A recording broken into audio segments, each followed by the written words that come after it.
morning, Manitoba, Wednesday, July 23rd. The mental health of our teens is oh so important in the summertime as well, when they're not in school and you want to get them active. Mood Disorders Manitoba has a camp. It's called Mad Camp, and it prioritizes education, music, and dance. So that's where Joseph Bernacki is all morning long. First, here's a look at your headlines. Drought is hitting hard, and farmers fear the worst is yet to come. What's being done as some areas declare agricultural disasters. New curbs, new rules. Winnipeg's testing out a fresh way to slow drivers down and protect pedestrians, and your street might be next.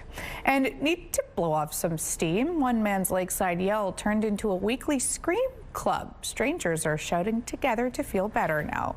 Well, that might be some people at the lake too. It's raining. Why did I come right now? Or, as I was yesterday, thank goodness it's raining. Yes, fair enough. I mean, honestly, it's been so dry. This smoke, that's an issue. That will likely continue to be an issue throughout the day today. It's 14 degrees with northeast winds 8 kilometers per hour. The pressure is falling and the humidity sitting at 90%.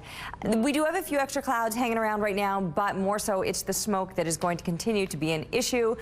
A look at the warning map, and you can see from not the very northern part, but basically kind of north central Manitoba and right down to that southern border, including much of Saskatchewan and much of northwestern Ontario as well. So yes, those north winds yesterday did not fare well for us, and as a result, we're waking up to the smoke. There was a bit of precipitation. Well, there was some yesterday. I'm going to check my rain gauge in about 10 minutes time to see how much we got on the rooftop yesterday. A little more continued to fall last night.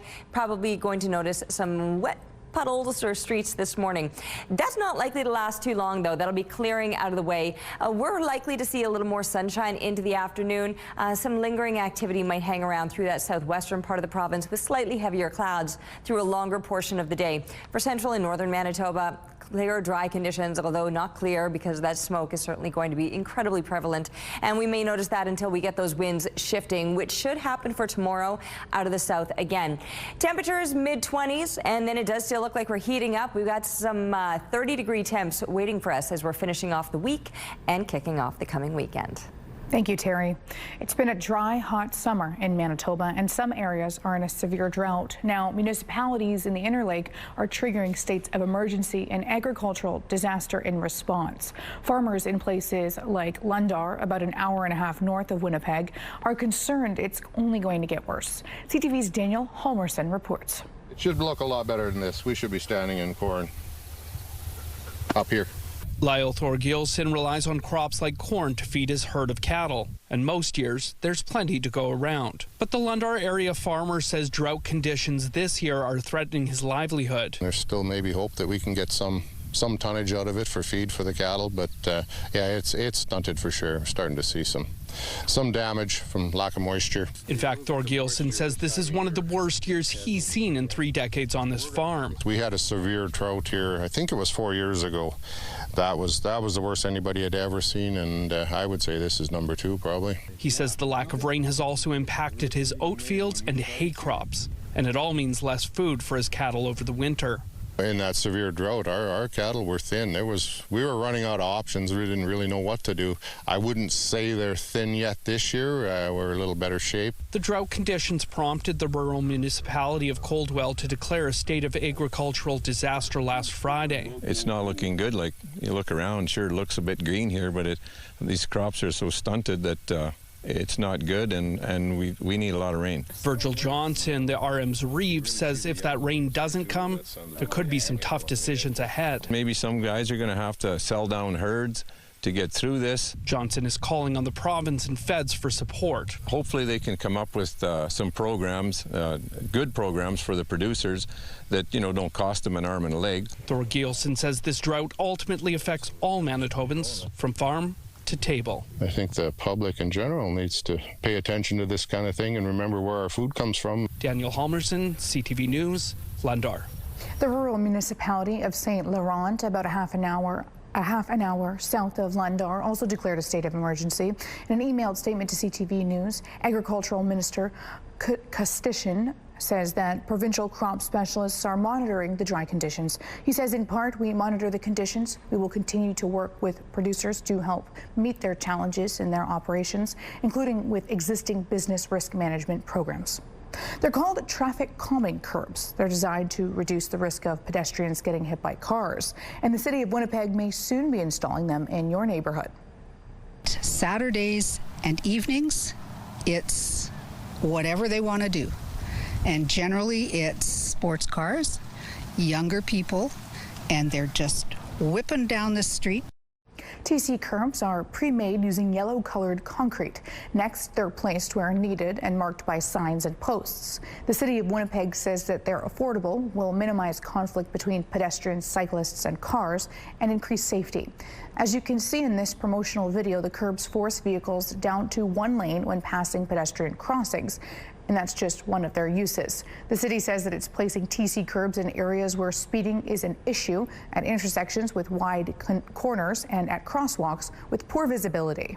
These globs of concrete that they're putting in are very inexpensive in comparison to doing a rehabilitation in one section. So I think we've got 13 or 14 areas in the city that we're putting them into.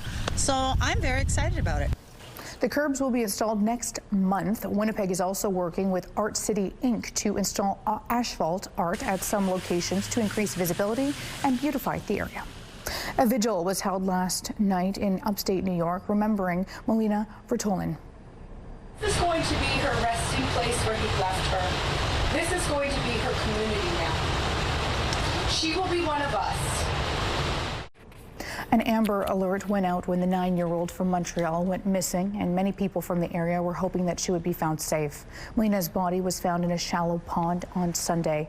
Early autopsy results say that she was drowned and her death was a homicide. Melina's father, Luciano Vertolin, is facing charges, including second-degree murder. Police are still investigating the case, and they're asking anyone who may have seen the father and daughter on Saturday before Melina's death to come forward. A new study led by a University of Toronto professor links prescription weight loss drugs to higher rates of eating disorders in adolescent boys and men. Those who used the medication were more likely to report binge eating, purge, and loss of control while eating. Researchers say that the risk for this often overlooked group needs more attention. You don't want to put any of this ice in a glass of iced tea. That's because it's more than 1 million years old. Scientists spent years drilling in the Antarctic to gather these samples, which are now ready to be studied. They're cutting the melting samples to see what's inside. There could be information on everything from volcanic eruptions, air temperature, and gases from those ancient times. We all need to let out some steam every once in a while. The Scream Club in Chicago gets together every Sunday. Its founder, Manny, was having a tough day when he decided it may be a good idea to let out a good scream at the lake. He asked some people around and they wanted to join, and some of them said yes. That was the start of the club. It's been growing ever since. Members say that it's not just the screaming they enjoy. They also find encouragement in the community.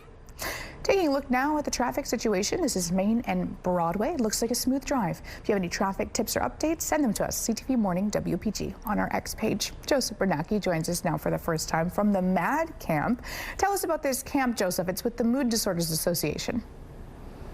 Yes, thank you, Ainsley. Good morning, Manitoba. As Ainsley mentioned at the top of the show, we're inside Fort Garry Place this morning supporting Mood Disorders Association of Manitoba, learning about their summer camp. It's a program, one of many that the association offers throughout the year, and for youth between the ages of 12 to 17. It's great to support them in terms of mental wellness.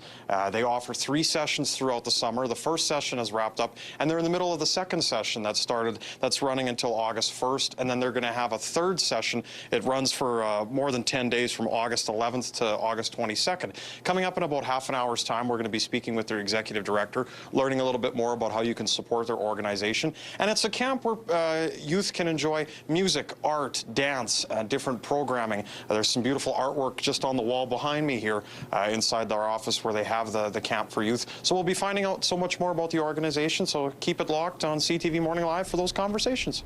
Thank you, Joseph. Terry's joining us. No umbrella in sight, but we'll hear about that in a moment. It's Wednesday, time to treat yourself. You can't just get enough of your morning smile. Check this out.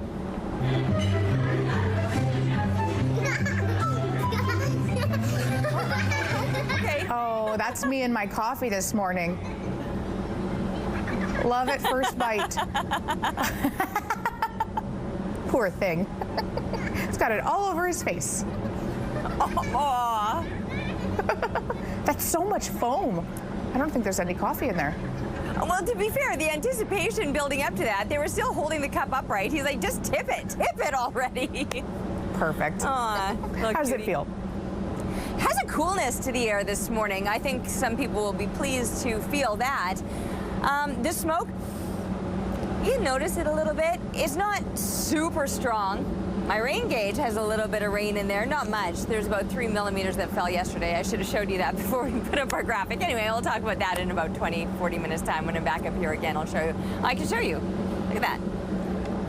I'll bring it right up close. Well, you can't really see. See this little floaty thing? So yeah, 2 millimeters of rain and a bug. There's a bug in there too. It's dead. It drowned in those 2 millimeters. Anyway, 14 degrees is where we're sitting right now with the temperature. North-northeast winds, they're 10 kilometers per hour. The pressure falling, the humidity sitting at 89%. And yes, the smoke is back again. Most of the province is now included in those heavy smoke warnings. We're probably going to deal with this now until those winds shift, which might happen for tomorrow. But throughout the day today, we are expecting these winds to remain, even if they're on the lighter side, still out of the north.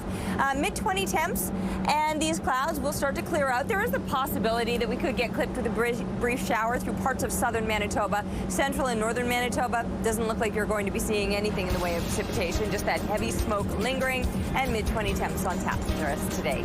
Taking a break right now. We'll be back with more CTV Morning Live. CTV Morning Live weather brought to you by Mr. Lube Plus Tires. Same-day oil and tire changes.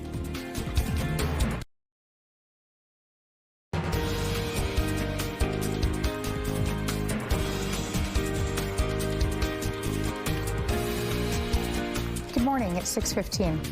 A new report suggests crime in Manitoba was on the decline last year. That is according to the latest annual crime report from Statistics Canada. Our crime severity index dropped by 3.7% last year. Violent and non-violent crime indexes both decreased, as did our youth crime rate. Now, while we saw improvements, Manitoba was still well above the national rates. Our police reported crime rate was sitting at 10,149 instances per 100,000 people. That's nearly double the national crime rate. Another item of note in the report was vehicle thefts.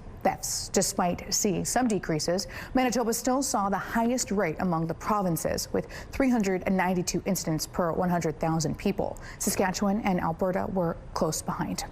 The report didn't have any specific data for Manitoba when it comes to homicides, but overall, Canada saw the national homicide rate drop for the second year in a row, with 788 homicides reported across the country in 2024. That's 8 fewer than in 2023. The report did note, however, that more women and Indigenous people were victims of homicide. A good deal, not a quick deal. That's what Manitoba Premier Wab Kinew wants to see between Canada and the United States as Canada negotiations August 1st's looming 35% tariff on Canadian goods.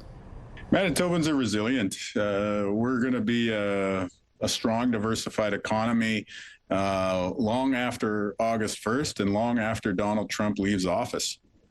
And I hope that the American people recognize the damage that he's causing, not just to their country's reputation, but also to their wallets and pocketbooks. Kinew says that Canadian leaders need to be patient and work together, something discussed on Tuesday at the Premier's meeting in Huntsville, Ontario. The Premier says that his government is focused on supporting impacted local businesses and strengthening our economy. He says that includes working with provincial neighbours and northern Indigenous communities. And the Prime Minister met with Canada's premiers to update them on where we sit in the ongoing negotiations with President Trump. CTV's Rachel Aiello reports. The Prime Minister had one main message for premiers about the state of negotiations with the United States. We're only going to accept the best deal for Canada. Ahead of the much-anticipated meeting, Premier said they wanted clarity on whether the two countries are on track towards a new trade pact by U.S. President Donald Trump's August 1st deadline. And they came out of the closed-door conversation indicating they care more about what's in the deal than how long it takes to make it. Sounds like we're making some progress, making sure that we get the best deal and not just the deal available. I would be worried that if we constrain ourselves that we have to get a deal by a certain date, that we maybe have to, maybe do some things or give up some things. Carney met with provincial and territorial leaders for more than 2 hours, telling them that he and senior federal officials are engaged in continuous discussions with the Americans. But the Prime Minister offered no assurances that a good deal for Canada will be reached in the next 10 days, or whether the country is ready to retaliate. We'll take stock if there isn't one that works. A good deal is something that preserves, reinforces, and stabilizes those relationships as much as possible. A good deal is also one that doesn't tie our hands. Premiers then received advice from former ambassadors to the U.S. about next steps. There's one thing we can thank President Trump for, is getting us moving. Ford called Trump hard to deal with, but said there was consensus around the table that Carney is giving it everything he can. And when the premiers resume their talks, they'll keep strategizing ways to strengthen Canada's position and support affected industries should tariffs linger. Rachel Aiello, CTV News, Huntsville, Ontario. Another U.S. auto giant is blaming President Trump's tariffs for declining revenue. General Motors' second quarter core profit fell by 32% as the tariffs took $1.1 billion out of its earnings. GM says it expects tariffs to hit even harder in the third quarter, leading to losses of up to $5 billion. New research recommends parents not give smartphones to children younger than 13. The study involved 2 million people in more than 160 countries. It found smartphone use by kids under the age of 13 was associated with mental health issues, especially among girls. That includes suicidal thoughts, poor emotional regulation, lower self-worth, and detachment from reality. Researchers say that don't panic if you already have given your child a phone before the age of 13. Talk to them about the risks and think about using parental controls and making changes, such as deleting apps or switching to a flip phone. The study was published in the Journal of the Human Development and Capabilities. If you go to Birds Hill Provincial Park, you might expect to see hiking trails, people swimming, or wildlife. But right now, if you don't know where to look, you'll be transported back to an infamous moment from the 20th century. A section of the park is being transformed into the Grassy Knoll, a site that sparked countless conspiracy theories surrounding the assassination of U.S. President John F. Kennedy. It's part of the film production for November 1963, a mob movie starring John Travolta, retelling the story of the assassination.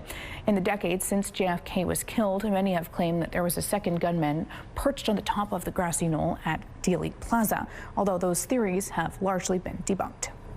Here's Portage and Polo Park. Looks like a smooth traffic situation. If you have any tips or updates, CTV Morning WPG is where you can let us know. Traffic is brought to you by Curtis Carpets, Manitoba's flooring experts. A little bit smoky out there right now as we take a look through the Bath Fitter Live Eye. Bath Fitter, your bath and shower experts for more than 40 years. So aside from the haze, there's not a whole lot to be seeing out there first thing this morning. There will be increasing amounts of sunshine, I think, later on into the afternoon with a few morning clouds clearing out. But even with that increasing sun, it's not going to have that bright sunny effect because of that heavy smoke lingering. We're starting out right now at 14 degrees here in Winnipeg, in Portage, Dauphin, Swan River joining us there. Some 15s showing up in Melita, Pinawa, a couple 16s, even a 17. Mid to almost high teens across southern Manitoba, but everybody above the slightly above the seasonal 13 degrees. And then there's northern Manitoba in the double digits as well. You've got some heavy smoke lingering too. Most of the province is under that heavy smoke warning, with areas to the west and to the east included in that. Winds will eventually be shifting for tomorrow, though not today, and even tonight still with those north winds expected, so may not see some improvements immediately. Passing showers moved through in the overnight hours. We're going to see some clearing now behind that, taking those clouds with them. A few more showers might be noticed or linger a little bit longer through that southwestern part of the province. As far as the temperatures go today, we will eventually get back up to almost seasonal values. Noontime, I've stopped this, and you can see high teens for northern Manitoba, low 20s. This is midday temps, so it will get a little bit warmer than it's been. Up to 24 degrees expected here in Winnipeg today. 26, that is in fact a seasonal daytime high.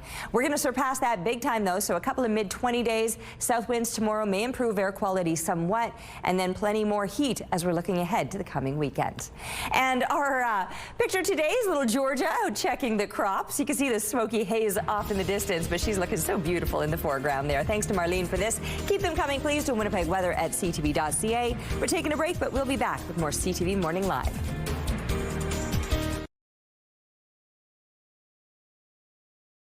Some sad news from the world of entertainment. Heavy metal icon and Black Sabbath frontman Ozzy Osbourne has died at the age of 76, just weeks after his farewell show.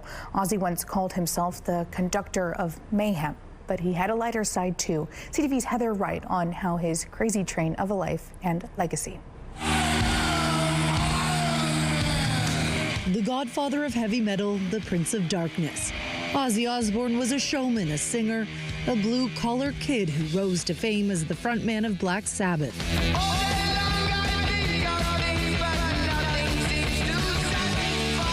Known for his iconic wail, Osbourne was an icon of the heavy metal genre he helped pioneer. The Osbourne family said in a statement, "It is with more sadness than mere words can convey that we have to report that our beloved Ozzy Osbourne has passed away. He was with his family and surrounded by love." Born John Michael Osbourne in Birmingham, England, his early life was marked by poverty, trouble in school, and petty crime. Osbourne would go on to record more than half a dozen albums with Black Sabbath, including hits like Paranoid and War Pigs. But by 1979, his struggles with substance abuse were so severe, he was fired by the band. Mama, I'm coming home. Osbourne went on to have a successful solo career and was later inducted into the Rock and Roll Hall of Fame twice, with both Black Sabbath and as a solo artist. What rock and roll has done for me is you couldn't buy it. I mean, it's changed everything for me. Beloved and controversial, Osbourne once bit off the head of a bat while on stage, a stunt he told CTV's Canada AM he could never live down. So when people go, "So Ozzy, what the bat really tastes like? I know it's going to be on my gravestone. Ozzy, the man that bit the head of live bats." And while Osbourne was arrested for trying to strangle his wife while drunk, he later reconciled with Sharon and credited her with saving his life. Sharon's my heart and soul. In 2002, he found a whole new generation of fans as a TV dad in the reality hit The Osbournes, in which he starred with his wife and two of his 5 children, Jack and Kelly. In 2020, Osbourne announced he had Parkinson's disease and, despite his health challenges, tried many times to return to the stage. Just weeks ago, he performed from a black throne on stage with Black Sabbath in his hometown of Birmingham. It was his first show in 20 years with the original band members, and it would be the last of his legendary life. Ozzy Osbourne was 76. Heather Wright, CTV News. CTV Morning Live is brought to you by Robin's Donuts, your favorite stop.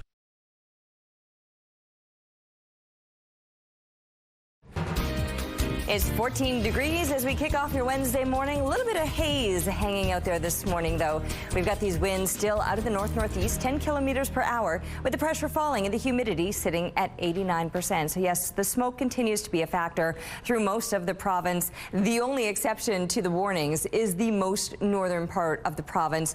For the most part, though, through north-central, central, southern Manitoba, and then areas to the west and to the east of us, all of us included in that heavy smoke warning. That's probably not going to change until these winds shift, and that's probably not going to happen until tomorrow. So the smoke will be a factor. There will be a little bit of passing precipitation. There was some shower activity in our neck of the woods overnight. That's going to continue on pushing into northwestern Ontario. A little more may be making an appearance here through southwestern Manitoba, but for the most part, central and southern Manitoba, where it's also desperately dry and in need of that rain, doesn't look like you'll be seeing much more than the smoke. Here in the south, partly sunny, but yes, still smoky and a little bit warmer than it's been. Temperature climbing to a high of about 24 today. 26 is actually seasonal. We've had a below seasonal start to the week, but we're starting to make those gains now, and we'll continue to see those temperatures ramping up over the next several days. 14 degrees is where we'll fall to overnight. Still those northwest winds in place. Well, it's a northeast wind today, shifting out of the northwest tomorrow, ahead of a southwest wind, or overnight, pardon me, ahead of a southwest wind for tomorrow. So that's where we may begin to see some improvement regarding the smoke. 25 with a mix of sun and cloud. We're getting to those warmer temps, and we're certainly going to be feeling it this weekend as we're hitting that 30-degree mark. Thank you, Terry. Manitoba and Saskatchewan are teaming up to expand the port of Churchill. They signed a memorandum of understanding on Tuesday while in Huntsville, Ontario for the Premier's meeting. CTV's Harrison Shin explains the possible trade impact. Churchill, Manitoba's polar bear capital, is in the spotlight. Manitoba Premier Wap Kinew and Saskatchewan's Premier Scott Moe announced a deal that will see more economic activity in the port. This is a really exciting agreement that will all work together. There are 3 players in this Memorandum of Understanding. Manitoba committed to secure federal infrastructure funding and provide regulatory support. Saskatchewan will connect producers and exporters to the Arctic Trade Corridor. And Arctic Gateway Group is expanding investment in port and rail assets. President of Arctic Gateway Group Chris Avery says the results show up in the short term, but they are looking ahead. We're definitely focused on the medium and long term as well in building this trade enabling structure, which will then build more trade and more opportunities to export our resources and our commodities to global markets. Right now, the Port of Churchill is only open for about 4.5 months in a year, and Avery says a University of Manitoba study shows it can be open longer. Given their study and given the data that they've collected the past 40 years, is that the sea lanes can probably be open right now without icebreakers up to 6 months of the year. Beyond that, icebreakers can help us lengthen the shipping season to almost year-round. This means more commodities can come through the Churchill port for more of the year. We expect to have more products that originate from Saskatchewan come through the Port of Churchill and be exported to global markets as well. So we'll see that volume grow as we work together and build that traffic, and we'll see the volumes grow, and we'll see different types of commodities go through the port. To this, Premier Kinew is hopeful. Really exciting for Manitoba. Helps us to unlock mining in the north, more agricultural exports in the south. Harrison Shin, CTV News, Winnipeg. A provincial park that closed this past spring due to wildfire is now reopening to residents, cottagers, and commercial operators. Manitoba Park says that while the fire remains out of control, suppression efforts will allow Nopalming Provincial Park to reopen on Friday at 9 a.m. Provincial roads 314 and 304 will also reopen. Bird Lake Campground is open, but all other campgrounds will remain closed for the season, as will all backcountry water routes and hiking trails in the park. The province warns burn zones pose a safety risk and visible flame and smoke will persist into the fall. A sentencing hearing begins today in Ottawa for convoy protest leaders Tamara Leach and Chris Barber. Leach and Barber were both convicted in April of mischief for their roles in leading the 3-week occupation downtown Ottawa back in 2022. 2 days have been set aside for the Crown and defense. The Crown is seeking a 7-year prison sentence for Leach and 8 years for Barber. The U.S. and Japan have struck a trade deal. The agreement includes a 15% tariff on all imported Japanese goods. That's down from the proposed 25% tariff. Officials briefed on the agreement said that the deal also lowers the tariffs on Japanese cars, which account for more than a quarter of all country exports to the U.S. A new contest is raising awareness about local artists in a center that helps and protects children who have been abused. We saw a lot of people driving by, and I thought, why don't we have them stopping by and seeing who the artists were and learning a little bit more about the artists, a little bit more about the Toba Center. Bison on the Boulevard is a campaign by the Toba Center for Children and Youth. 26 colorful bison statues line Roblin Boulevard. And now, Take Pride Winnipeg wants you to take a closer look at the statues. It's launched a contest. You can take a selfie with a bison and share it to Instagram or Facebook for a chance to win prizes. The hope is that more people will understand the stories the bison are trying to tell. When you take time to explore each of these bison and hear the stories that the artists provided on how they came up with their designs for the bison, it just tells incredible stories, 26 of them. When you post your selfie, use the hashtag Bison on the Boulevard and tag the Toba Center and Take Pride Winnipeg. The contest closes on September 30th. Winners will be announced on October 1st. Now to an important traffic note, the city is closing traffic lanes at a major intersection. At Abinogi-Mikina and St. Mary's Road, crews need to repave the intersection. They'll be working overnight to minimize traffic disruptions. Lane closures begin at around 6 in the evening and return to normal at 6 in the morning. Over the weekend, the closures start at 4 in the afternoon. Work is expected to be complete on Tuesday, July 29th. You can visit Winnipeg Transit's website for information on reroutes. Traffic in this area of Confusion Corner, particularly light at 6:37. If you spot stalls or crashes, CTV Morning WPG is where you can find us. Taking a look at your gas prices, the Canadian average stands at $1.36. The provincial average is lower at $1.30. In Winnipeg, the average is $1.29. The lowest price in the city is $1.19. All this information available to you at gasbuddy.com. Price at the Pump brought to you by kidneycard.ca. Get a free tow and a tax receipt for value of your car. Our Joseph Bernacki's at Fort Garry Place, and he's gone to camp. Tell us about it, Joseph. Thanks, Ainsley. Good morning, Manitoba. At this time, it's my pleasure to be joined by Rita Chahal. She is the Executive Director from Mood Disorders Association of Manitoba. Pleasure to have you on our show. Pleasure to be here. Thank you for the invitation. Yeah, these are some great conversations we're going to have this morning, Rita. Talk to us, for people just tuning in, a little bit about the work that Mood Disorders Association of Manitoba provides. Yeah, absolutely. Mood Disorders has been around for a long time, 40-plus years. We are a mental health organization that really helps support individuals who might be experiencing various mood disorders, and our services are across the province. We have a number of signature programs, certainly and a lot of investment in youth, so that is one of our most popular programs that we have, providing services for youth that might be experiencing, again, some challenges through their mental wellness journeys. And within that program, and of course, is our MAD Camp, which is a summer program for youth between the ages of 12 and 17. That's what I wanted to ask you about. Tell us a little bit more. This is the second session is running right now. Yeah. We're in the second session for this summer. Just started yesterday. It's a 2-week program and a very holistic model, of course, for the program, where kids between the ages of 12 and 17 get a chance to be in a very safe space, a very inclusive space, in a very holistic model where they get peer support through various activity-based, throughout the day. So it's music, art, dance, drama, storytelling, whatever the case might be.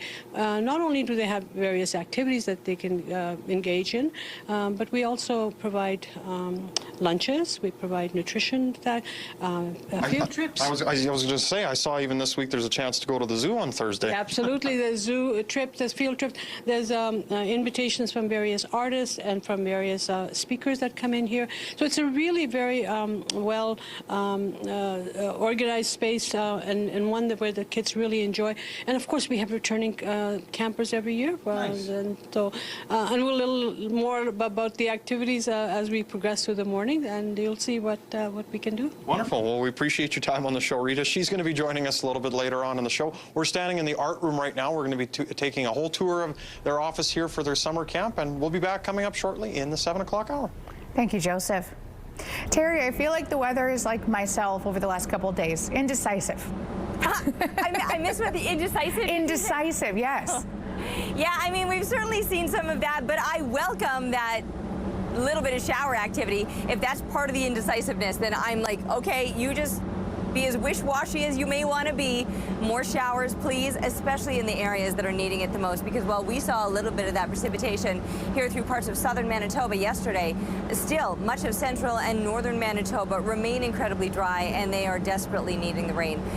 Now, temperatures this morning, they're, I think, quite pleasant to kick things off. Maybe a little bit cool feeling, and Director Kim, she's already complaining about the temperatures that we're expecting this coming weekend. She's like, it's too hot.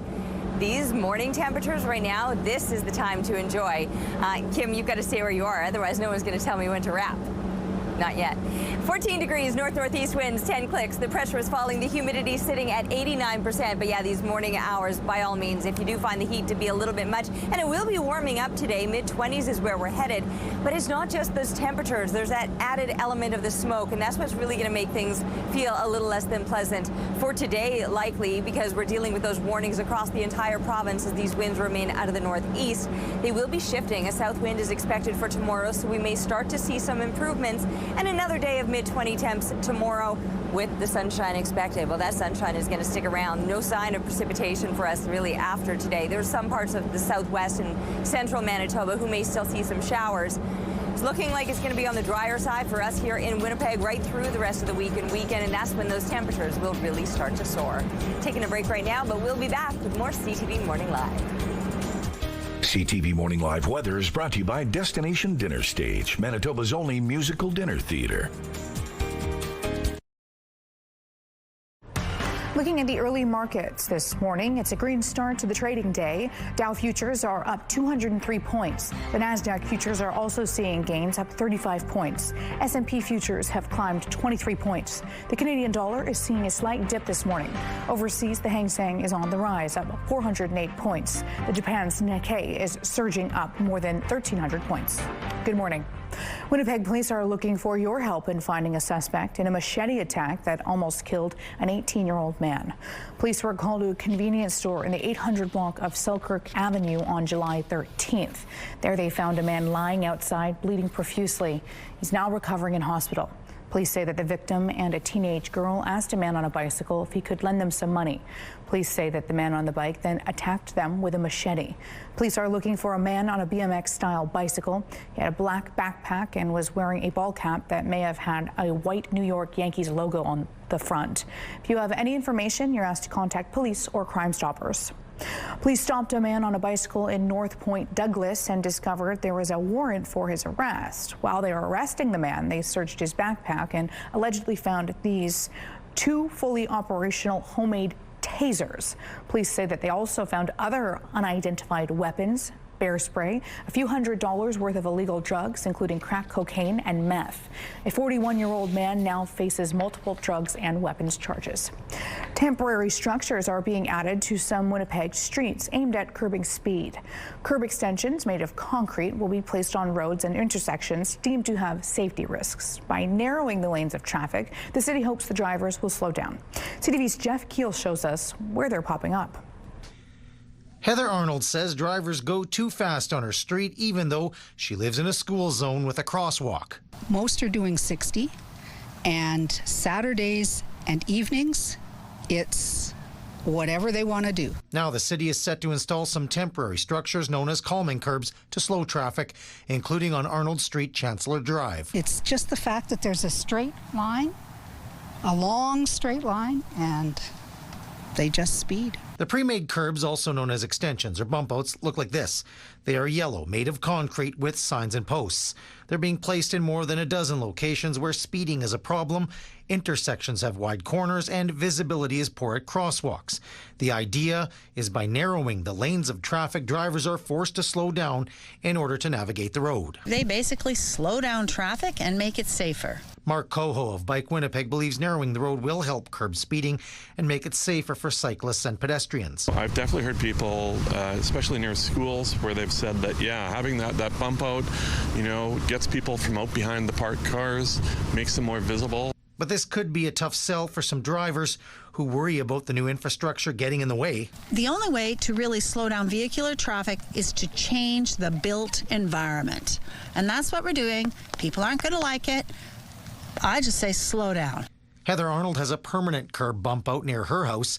She says it hasn't made much of a difference. She'd rather have speed bumps because right now, only one thing seems to work. When the geese cross the street, they slow down. Jeff Keel, CTV News, Winnipeg. The city says that the curbs are set to be installed next month. However, Public Works Chair Janice Luke says that the one at Count Chancellor Drive could be going on this week. If they are deemed a success, permanent calming curbs could be installed when the street is due for repairs. The Canadian Taxpayers Federation says that Manitobans pay the second highest per person debt interest charges in Canada. Every year, the organization uses traveling debt clock to show the potential government's rising debt and interest charges in real time. According to the CTF, Manitoba's debt will be about $36.5 billion by the end of the year. That's more than $24,000 per Manitoban. On top of that, Manitoba also will pay an estimated $2 billion in debt interest, or about $1,500 per Manitoban. So Manitobans go and they do their taxes, look how much money they're sending to Broadway every year. It's kind of a waste to see that $1,500 of that number is being spent not on services, not on salaries for important employees, but purely on wasted debt interest.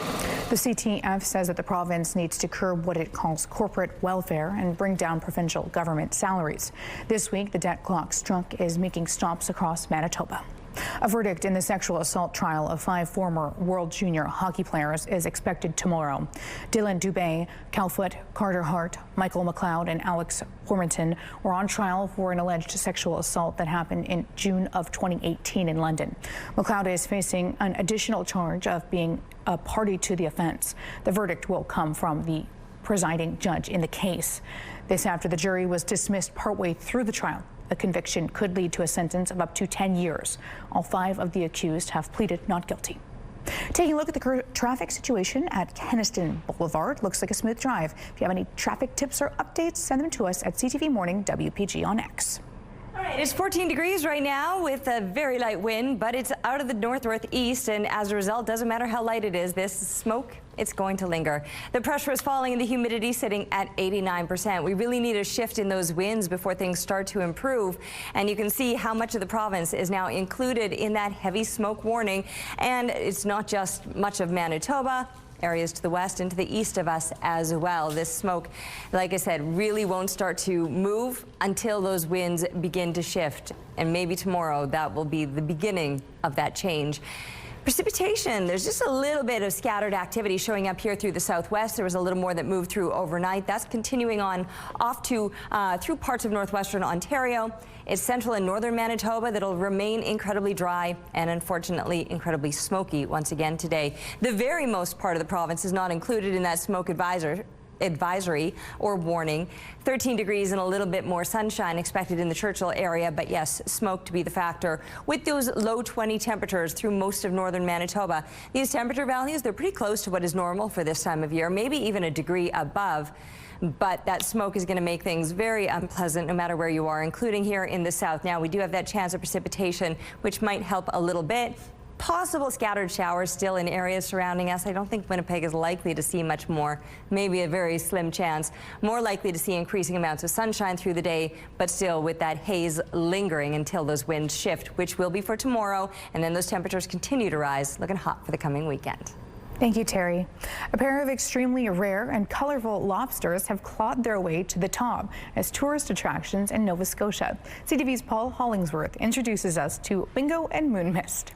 It's a steady stream of visitors, people coming. I mean, I've never seen a lobster that looks like that ever before in my whole life. And going in big numbers. This weekend, we had the record number of visitors for this whole summer. They are witnessing firsthand this colorful combination straight from the sea. Meet Moon Mist and Bingo, 2 rare multicolored lobsters. How rare? I don't know. Maybe you know? Actually, we do. Moon Mist is 1 in 100 million. Bingo is 1 in 50 million. I'd seen like blue lobsters before, but I'd never seen one like Bingo that was split like perfectly down the tail, 2 different colors. What do they call it? Bingo is named after a character in a children's TV show. Moon Mist resembles the color of Moon Mist ice cream, so the name stuck. It's a classic Nova Scotia ice cream. Both lobsters were caught by local fishermen and donated to this facility by a seafood store. They have quickly become a major attraction, a draw for people to visit the Dartmouth side of Halifax Harbour during the busy summer season. They can go and visit the lobsters and the touch tank and see what's in the sea around us, and then they'll hopefully stop for an ice cream or lunch in downtown Dartmouth. Moon Mist and Bingo are here for a good time, but not a long time. They will be released back into the ocean at the end of the holiday weekend on August 4th. Which means time is running short to see these can't-miss colorful crustaceans in person. Paul Hollingsworth, CTV News, Dartmouth, Nova Scotia. And this short-legged superstar is wagging its way to viral fame. A corgi with a serious charm is taking over social media. Here's ABC's Danny New. The corgi who made working from home into working from a football field. Well, the number one question we always get is, how did you train Dash to throw toys at you? And we're always just like, why would we ever train our dog to throw toys at us? Adrian and Michael's 7-year-old corgi back, Dash, has become world famous online for constantly hurling his toys around their New York City apartment. Did you see that? That was my dog. Oftentimes, Dash prefers target practice to be during mommy and daddy's video calls for work, including, why not, even interviews with the media. It's really hard to pay attention to you guys. Oh, yeah. Because you have Dash right there. There's just shrapnel flying everywhere. Initially, this behavior began during the pandemic when Dash would just spin around while holding a toy. Then, one day he decided to let go of the toy mid-spin. Dash is our first dog, for both of us. So we kind of thought this was normal. Millions of views later, they now know it's a pretty unique ability, and Dash has built a loyal following. One commenter writing on this video, "Damn, he's good. Steph Curry of the Corgi world." Oh, come on, Steph Corgi was right there. Over the years, Dash has even appeared on the field for a New York Giants game. We wanted to surprise one of Dash's followers, but always finds time to come meet with his fans in Central Park. And look out, Dash now also has a sister named Lily. But is she picking up on her big brother's special talent? I don't want it to happen. Yeah, I don't want it to happen either. For the record, Michael and Adrian say even if they're not in the room, Dash will still just keep throwing his toys around because he just loves to play fetch with himself. And who doesn't?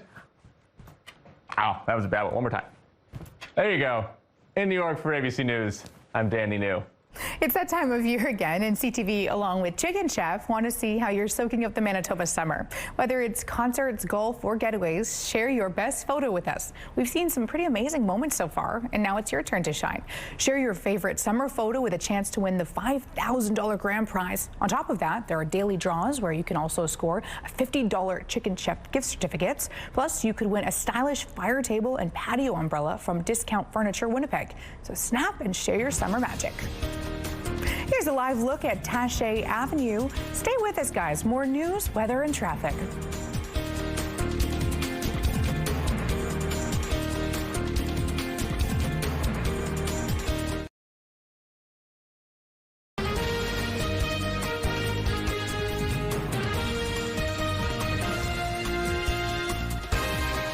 Good morning, Manitoba, and happy Wednesday. We told you yesterday about some arson and vandalism investigation that Winnipeg police are doing with local restaurants. Now, we're chatting with the Manitoba Restaurant Association about what this means for some businesses. So stay with us for that. That's coming up at 7:52. First, here's a look at your headlines. New murder charges in Vancouver SUV attack. The death toll rises as the accused head back to court. Plus, severe drought hits Interlake region, why farmers are calling it an agricultural disaster. And a revolving door that's turning heads. Could this $900,000 installation spin into an audit? Good morning, Terry. Outside, you've been welcoming the rain as we've seen it come and go. Yeah, I mean, it's on a go side right now, and we're probably not likely to see much more of that today. A slim chance that we could still get a shower passing through the Winnipeg area, but more likely, this is what we're going to see through the day. What is this? That is the smoke. 14 degrees with north-northeast winds, 10 clicks. The pressure is falling and the humidity sitting at 89%. Yes, that smoke was ushered back in yesterday. And here you can see the warning map is showing pretty much the entire province, save the very northern part. You're in the clear. Everybody else through north, central, southern Manitoba. We're dealing with the smoke. So too is Saskatchewan. So too is northwestern Ontario. It doesn't look like there's going to be much relief until these winds shift. That might happen for us tomorrow, but for today, they're going to remain out of the north. There's that bit of passing precipitation that rolled through in the overnight hours. So if you're waking up to some puddles and some wet streets, that's what moved through. It'll be a little more active, you can see, moving into parts of northwestern Ontario. Better chance of showers, maybe even some thunderstorms through there. Parts of southwestern Manitoba may also see a little bit of lingering shower activity. Again, the possibility that we see some of that, but more likely that it'll be landing in areas surrounding us. Central and northern Manitoba, unfortunately, no. Another dry but smoky day expected. Temperatures, they are starting to warm up a little bit, but they were cool to kick off the week. And today they're going to be back up into the mid-20s. We'll stay there for a couple of days before they're moving up into the low 30s. So it will continue to heat up throughout the rest of the week. We can hope with some south winds tomorrow that we begin to see an improvement with the air quality. Oh yeah, art. I don't have anything to show you, but if you would like to send us some, then I'll have something to show you tomorrow. Draw, color, or paint for us, and send those pictures to Winnipeg Weather at ctv.ca. Thank you, Terry. A new report suggests crime in Manitoba was on the decline last year. That's according to the latest annual crime report from Statistics Canada. Our crime severity index dropped by 3.7% last year. Violent and non-violent crime indexes both decreased, as did our youth crime rate. Now, while we saw improvements, Manitoba was still well above national rates. Our police reported crime rate was sitting at 10,149 instances per 100,000 people. That's nearly double the national crime rate. Another item for note in this report was vehicle thefts. Despite seeing some decreases, Manitoba still saw the highest rate among the provinces, with 392 incidents per 100,000 people. Saskatchewan and Alberta were close behind. The report didn't have any specific data for Manitoba when it comes to homicides, but overall, Canada saw the national homicide rate drop for the second year in a row, with 788 homicides reported across the country in 2024. That's 8 fewer than in 2023. The report did note, however, that more women and Indigenous people were victims of homicide. It's been a dry, hot summer in Manitoba, and some areas are in a severe drought. Now, municipalities in the Interlake are triggering states of emergency and agricultural disaster in response. Farmers in places like Lundar, about an hour and a half north of Winnipeg, are concerned it's only going to get worse. CTV's Daniel Holmerson reports. It should look a lot better than this. We should be standing in corn up here. Lyle Thorgilson relies on crops like corn to feed his herd of cattle, and most years there's plenty to go around. But the Lundar area farmer says drought conditions this year are threatening his livelihood. There's still maybe hope that we can get some tonnage out of it for feed for the cattle, but yeah, it's stunted for sure. We're starting to see some damage from lack of moisture. In fact, Thorgilson says this is one of the worst years he's seen in 3 decades on this farm. We had a severe drought here, I think it was 4 years ago. That was the worst anybody had ever seen, and I would say this is number 2 probably. He says the lack of rain has also impacted his oat fields and hay crops, and it all means less food for his cattle over the winter. In that severe drought, our cattle were thin. We were running out of options. We didn't really know what to do. I wouldn't say they're thin yet this year.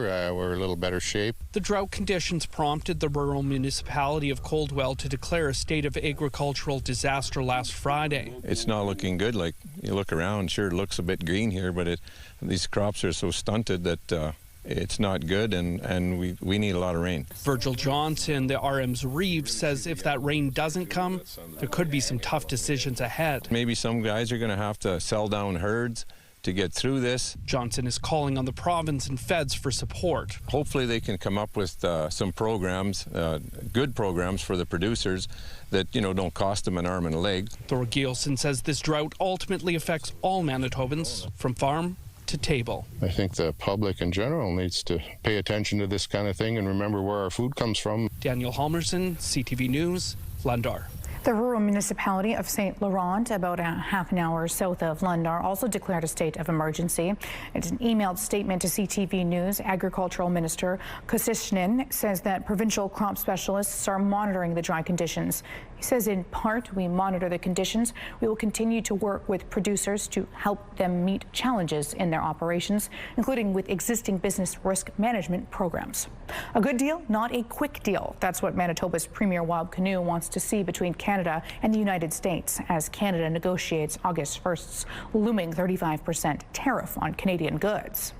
Manitobans are resilient. We're going to be a strong, diversified economy long after August 1st and long after Donald Trump leaves office. And I hope that the American people recognize the damage that he's causing, not just to their country's reputation, but also to their wallets and pocketbooks. Kinew says that Canadian leaders need to be patient and work together, something discussed Tuesday at the Premier's meeting in Huntsville, Ontario. The Premier says his government is focused on supporting impacted local businesses and strengthening our economy. He says that includes working with provincial neighbors and northern Indigenous communities. The man accused at the Lapu Lapu Festival attack in Vancouver earlier this year is facing more murder charges. Crown Counsel has done their independent charge assessment process, ultimately concluded that the evidence supports the laying of 3 additional second-degree murder charges. The BC Prosecution Service has approved 3 more counts of second-degree murder against K.G. Lowe, bringing the total to 11, matching the number of people who died on April 26th. The 30-year-old is accused of intentionally driving an SUV into the crowd. 11 people were killed and dozens of other people were injured. He remains in custody and is scheduled for a 2-day hearing this week. New modeling shows that superbugs could kill millions more people worldwide and cost the global economy just under $2 trillion a year by 2050. A British study shows that without concerted action, increased rates of antimicrobial resistance, or AMR, could lead to global annual GDP losses of $1.7 trillion over the next 25 years. The research found that the U.S., UK, and European economies would be among the hardest hit. The report comes just days after the British government announced it was cutting funding for the Fleming Fund, which combats AMR in low and middle income countries. Greece has been dealing with scorching temperatures. The metropolis, again, because of the heat wave. It's one of the most popular tourist destinations in Greece. The Acropolis closed for several hours earlier this month because of the heat. People in Durham region near Toronto are asking, why does it cost almost $1 million to put up a revolving door? If they're going to spend $1 million on this door, how much are they going to spend on the rest of the renovations in this particular building? Like, there's been extensive renovations over the last several years. The door was just installed at the main entrance of the regional municipality of Durham headquarters. The regional councillor Leahy started asking questions because it wasn't working. And then it came out that the door cost more than $900,000. Leahy is asking for an audit, not just for the door, but also for the entire building upgrade project. Here's Mick Phillips Street right now at 7:09. So far, so good. Let us know if you spot otherwise. Joseph Bernacki joins us now alongside the Mood Disorders Association. Lots to do there, Joseph. Song, dance, art, and more. There's a little bit of everything, Ainsley. Yes, indeed. Yeah, good morning, Manitoba. As Ainsley mentioned throughout the show today, we've been spending our morning with Mood Disorders Association of Manitoba. Of course, it's their summer camp, so in just about a few hours, this office space is going to be pretty lively with youth between the ages of 12 to 17, doing all different kinds of activities between music, art, and dance. Coming up in about 20 minutes, we're going to be having a conversation with the board chair of the Mood Disorders Association of Manitoba, talking a little bit about the science behind mental wellness, kids living with depression, anxiety, bipolar, and having mental health resources like this are really great, especially, they do 3 sessions throughout the summer. This is a program that started, the youth program started in 2020, so it's been running for about 5 years now. They have about 20 kids in each session, and we'll find out how you can register and get more involved for parents tuning in, of course, this morning. And we'll be having those important conversations coming up shortly, so stay tuned on CTV Morning Live. Thank you, Joseph. Well, our traffic cams look a little gloomy, Terry. I think it's going to heat up, right? It will be warming up. You're right, warmer than it's been. The reason they're looking a little bit gloomy is all of the smoky haze, though. That is going to be the bigger, more dominant factor that you're going to notice out of today, probably even more so than these temperatures on the rise, because the sun won't seem as strong with that smoky haze. Now, that being said, you can still burn through the smoke, so make sure that you're using your sun smarts. No, it doesn't look as bright. There's also a few extra clouds out here this morning. 13 degrees is where we're sitting right now. That is, in fact, a seasonal low temp. 4K winds out of the north-northwest, so they've shifted ever so slightly, but still have that north element to them. The pressure is rising and the humidity is sitting at 94%. So yes, we're going to deal with that smoke throughout the day today. Most of the province will, in fact, save the very northern parts of Manitoba, where the conditions are a little more clear, but basically north central and then central southern Manitoba, all of us under this haze, and no sign of relief until those winds shift, and that's probably not going to happen until tomorrow. Most of northern and central Manitoba will deal with very dry conditions today. Here in the south, the possibility still of some passing morning precipitation. A little more sunshine later today, but still with that smoke lingering. Mid-20 temps expected here in the south for both today and tomorrow, with some south winds tomorrow, maybe helping with that smoke. From there, it only gets hotter once we're looking ahead to the weekend. Weather brought to you by Blinds Are Beautiful at 900 Lorimer Boulevard, featuring Hunter Douglas shades. Joseph spending the morning with Mood Disorders at their MAD camp inspired our question of the day. We wanted to ask you guys, what's your favorite summer camp as a kid? Our question of the day has also moved from Twitter, so we want you to text your answer along with your name to 10400. Make sure to follow the automated instructions so we can feature your response. At CTV Morning Live, we're all about celebrating your amazing pets, and whether they're furry, feathered, or even scaly, your Pet of the Week submissions have been amazing, and we want to see even more of them. Whether it's dogs, cats, birds, or any other pet pals, send them our way. Drop your pet photos and a fun little story about them to petoftheweek@ctv.ca. Catch us every Thursday between 6 and 9 to find out if your pet is our Pet of the Week on CTV Morning Live. Here's a live look at Notre Dame Avenue. Traffic looks good. Well, it is a little foggy. Terry Apostle will have more of that forecast coming up.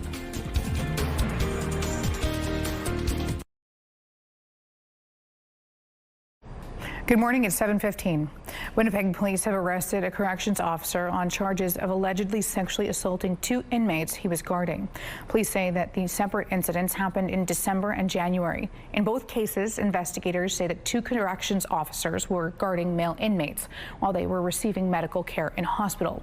A guard is accused of sexually assaulting the inmates, including in one case with a weapon when the other guard left the room. A 37-year-old man was arrested last week and released on an undertaking. A vigil was held last night in upstate New York, remembering Melina Vertolen. If this is going to be her resting place where he left her, this is going to be her community now. She will be one of us. An Amber Alert went out when the 9-year-old from Montreal went missing, and many people from the area there were hoping she would be found safe. Melina's body was found in a shallow pond on Sunday. Early autopsy results say that she was drowned and her death was a homicide. Melina's father, Luciano Vertolen, is facing charges including second-degree murder.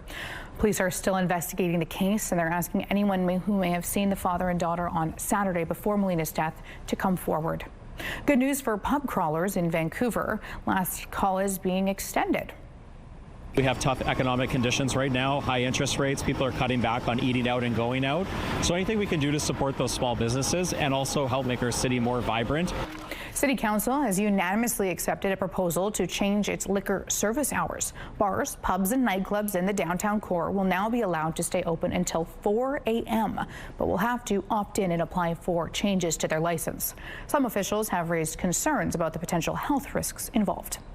We all need to let out some steam every once in a while.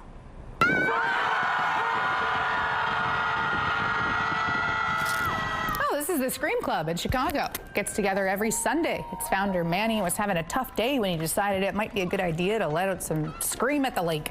He asked some people around if they wanted to join, and some of them said yes. That was the start of the club, and it's been growing ever since. Members say that it's not just the screaming they enjoy. They also find encouragement in the community. Taking a look at the current traffic situation, St. James Bridge here, and so far so good on your Wednesday morning. Here's your entertainment news. It's time to pull out your popcorn and beach chairs. Gimli International Film Festival starts today. The way you dress up, it makes the people so happy. And that's a clip from Becoming Ruby, one of the local films screening at the festival.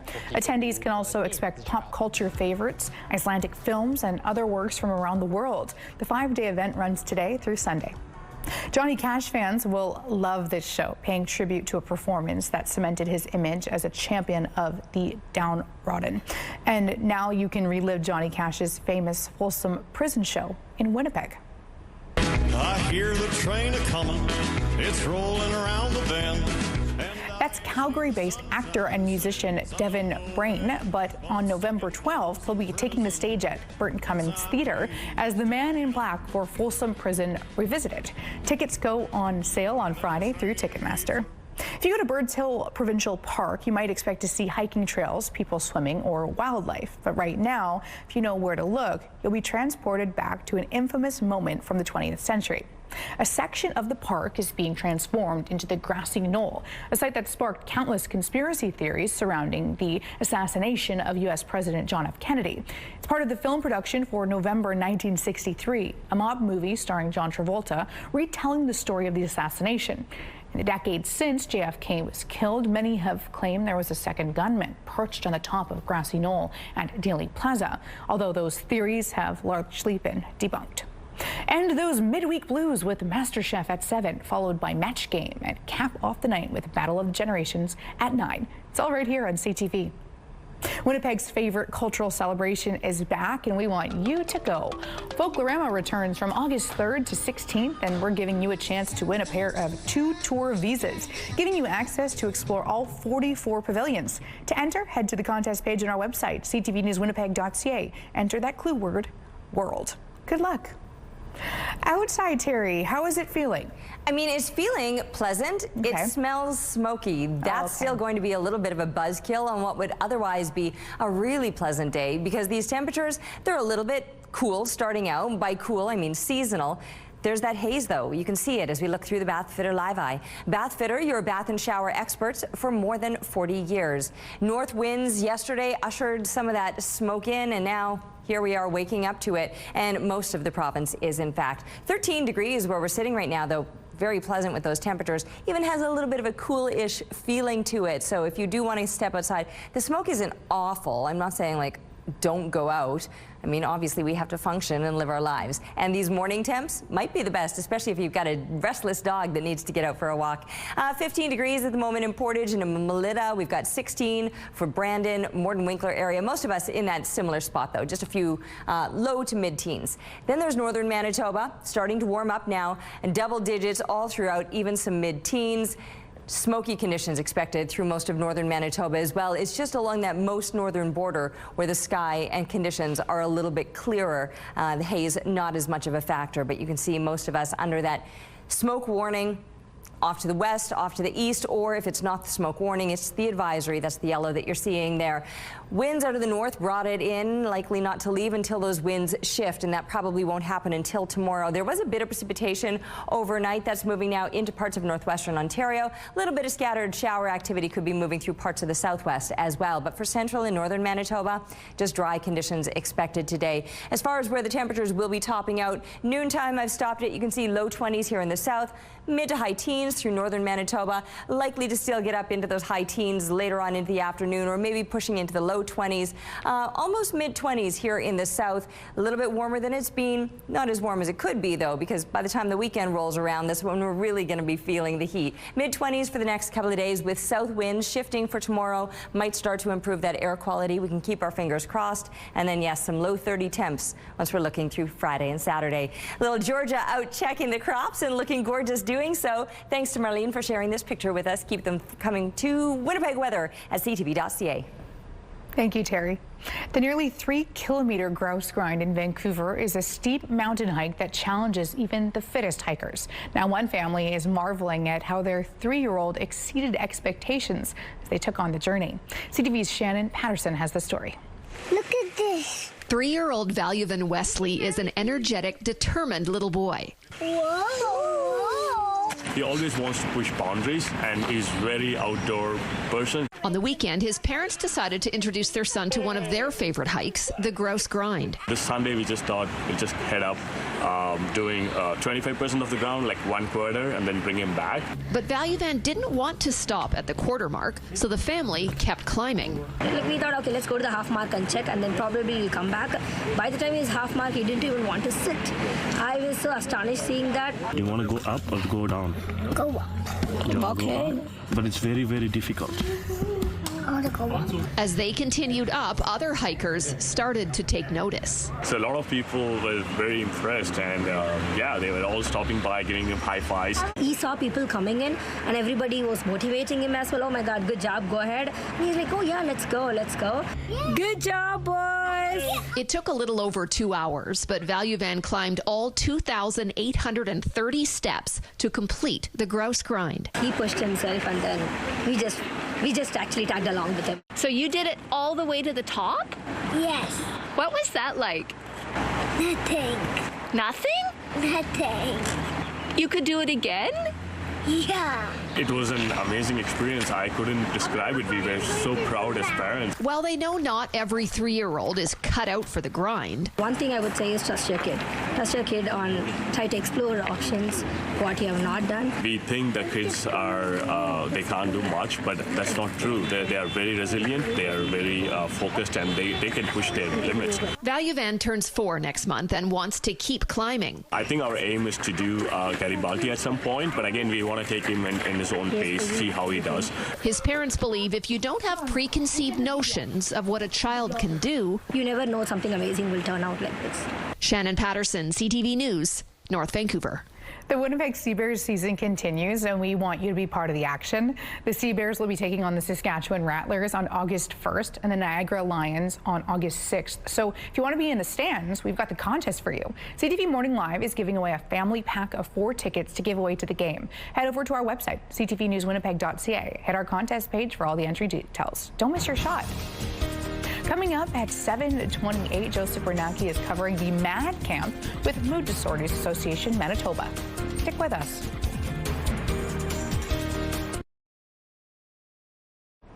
Keeping our mental health in check is so important, even in the summer months, and that pertains to our youth too. Mood Disorders Manitoba knows just that, and they have a camp. That's where Joseph Bernanke is now. Thanks, Ainsley. Yeah, we're having some really important conversations this morning. Very pleased to be joined by Dr. Anju Bajaj. We've had you on our show before. It's a pleasure to have you on again this morning. Thank you for having me. Yeah. It's a pleasure to be here. Dr. Bajaj is the board chair, of course, with MDAM. Talk to us a little bit about why it was important for you to get involved with the organization, of course, through your work, working with schools and your background. Yeah, it is, again, very, very important to be a part of that role. It comes with it's a really privilege to be a part of Mood Disorder Association Manitoba board chair, and it's a big commitment to be a part. That comes with a responsibility.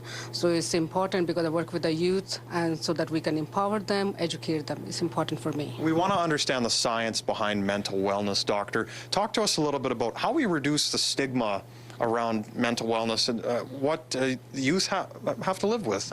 Excellent question. That's again my role as a STEM educator. This is what I deal with them all the time, and I hear that a lot. That the science behind that one. Yes, it's like there is a science where the youth are educated about the mental sickness, mental illness. Then they're empowered. They feel educated. It's not like it's a sickness like anything. So it's the science. The 75% of the mental illness they start developing before the age of 24. That's what research says that. So if we start seeing the symptoms, then we can help support them.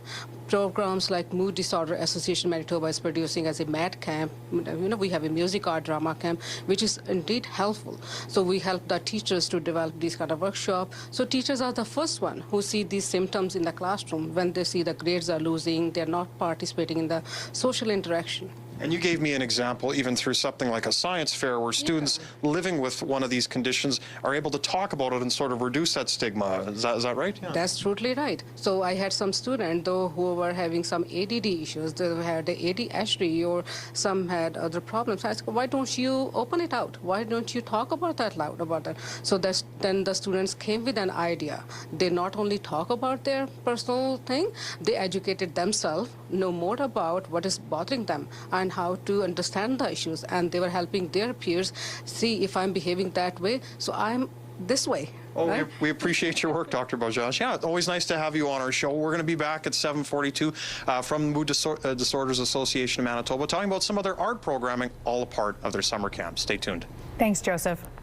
Terry, outside, while it might be getting warmer, the smoke is a challenging piece of it. You're right about that. We noticed it starting to move in yesterday with those winds that shifted out of the north, and because those winds are still out of the north, that smoke remains a factor. 13 degrees right now, a few extra clouds out there as well. The pressure rising, humidity sitting at 94%. Our temperatures, though, they're pretty much back to normal. But yeah, the smoke, most of the province is dealing with this, the exception being the far northern part of Manitoba. But north central, southern Manitoba, off to the west, to the east, all of us, this smoke, the fires, they've just been pretty intense this season. And as a result, we're just not finding the kind of relief that we might hope for. Here's a look at the satellite image, and you can see a little bit of scattered precipitation through parts of the southwest. There was some shower activity over us in the overnight hours that has now moved off to the east. But throughout the day today, until those winds shift, That smoke will likely linger, although the clouds might begin to clear. So a little more sunshine into the afternoon. 24 degrees are expected. High winds out of the northeast and the northwest winds overnight. Partly cloudy conditions as we fall to 14 degrees for tomorrow, 25. And finally getting those winds shifting out of the south. We might start to see a little bit of an improvement with that haze. From there, the temperatures just continue to ramp up, and it's going to be hot as we're wrapping up the work week and kicking off the weekend. Thank you, Terry. Manitoba Public Insurance says that vehicle theft is costing $40 million a year in damage and total replacement costs. The Crown Auto Insurance Corporation says that it insures more than 950,000 vehicles, and an average of 4,000 are reported as stolen every year. Vice President and Chief Claims Officer John Bowering says that the net cost to Manitobans for stolen vehicles will continue to climb as the cost of vehicles and repairs goes up. With July being Vehicle Theft Prevention Month, people are being reminded to take steps like parking in well-lit areas, never leaving vehicles running unattended, and putting valuables in the trunk where they're not visible. The Transportation Safety Board of Canada is investigating a mishap involving a float plane in the Lac du Bonnet area. RCMP say that on Monday, the plane managed to land safely on the Winnipeg River near the community, but while it was taxiing to shore on the floats, one of the floats, went underwater and the plane flipped over. The pilot, a 27-year-old man from Snow Lake, managed to escape before the plane went under. He was uninjured. A provincial park that closed this past spring due to wildfire is now reopening to residents, cottagers, and commercial operators. Manitoba Park says that while the fire remains out of control, suppression efforts will allow Nopamink Provincial Park to reopen on Friday at 9 a.m. Provincial Roads 314 and 304 will also reopen. Bird Lake Campground is open, but all other campgrounds will remain closed for the season, as will all backcountry water routes and hiking trails in the park. The province warns burn zones pose a safety risk, and visible flame and smoke will persist into the fall. Now to an important traffic note. The city's closing traffic lanes at a major intersection. At Abinogi-Mi'kmaq and St. Mary's Road, crews need to repave the intersection. They'll be working overnight to minimize traffic disruptions. Lane closures begin at around 6 in the evening and return to normal at 6 in the morning. Over the weekend, the closures start at 4 in the afternoon. Work is expected to be complete on Tuesday, July 29th. You can visit Winnipeg Transit's website for information on bus reroutes. A sentencing hearing begins in Ottawa today for convoy protest leaders Tamara Leach and Chris Barber. Leach and Barber were both convicted in April of mischief for their roles in leading a 3-week occupation downtown Ottawa back in 2022. 2 days have been set for the Crown and defense. The Crown is seeking a 7-year prison sentence for Leach and an 8-year for Barber. A suspect is expected in Calgary court today to face a first-degree murder charge for allegedly killing his ex-girlfriend.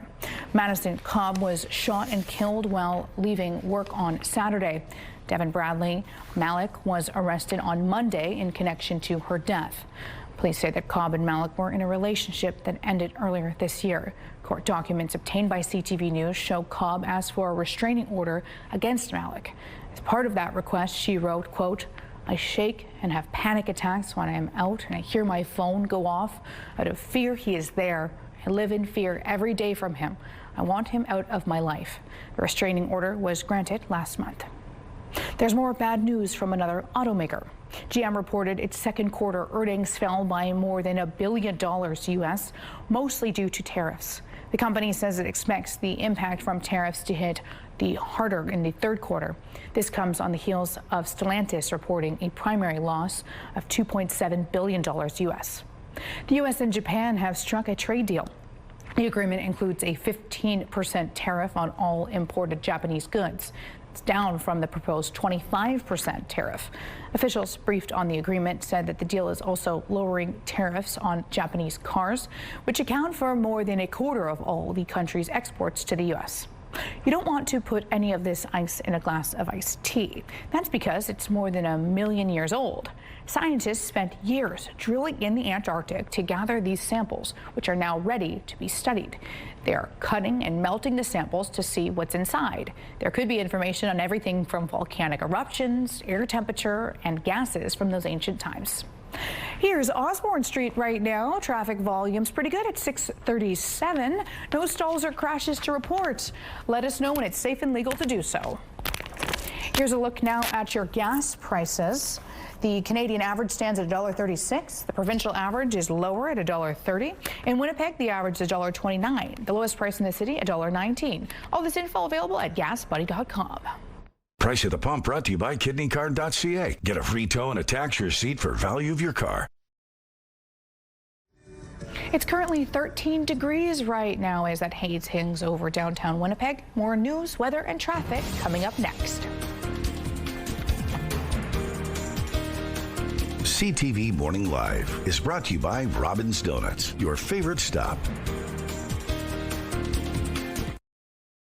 It is 13 degrees outside this morning. A little bit of that haze still lingering, though. Winds, they're light, but they're out of the north-northwest. 4 kilometers per hour at this time, with the pressure rising and the humidity sitting at 94%. And those winds shifted out of the north yesterday after the rain passed, and now we've got the smoke through most of the province, the exception being the far northern part, but it's affecting areas off to the east and off to the west of us as well. Now, as far as the conditions go today, it will likely remain smoky and dry in most places. You can see parts of central northern Manitoba. Where we're going to likely see more precipitation is just a bit of scattered shower activity here through southwestern Manitoba, or a little bit more pushing further east of us into parts of northwestern Ontario. Now, I mentioned the drier conditions across northern Manitoba, but it is going to be a smoky day today as well. Low 20 temperatures, or even just some low teens. Churchill might be a little bit cooler, a little bit clearer as far as the air quality goes. And that could be the case up in Lynn Lake as well. Here through central, southern Manitoba, yes, the smoke will remain a factor, but a better chance of some precipitation moving through parts of southern Manitoba. The southwest more so than southeastern Manitoba, although there is the possibility of some showers passing through here in the southeast.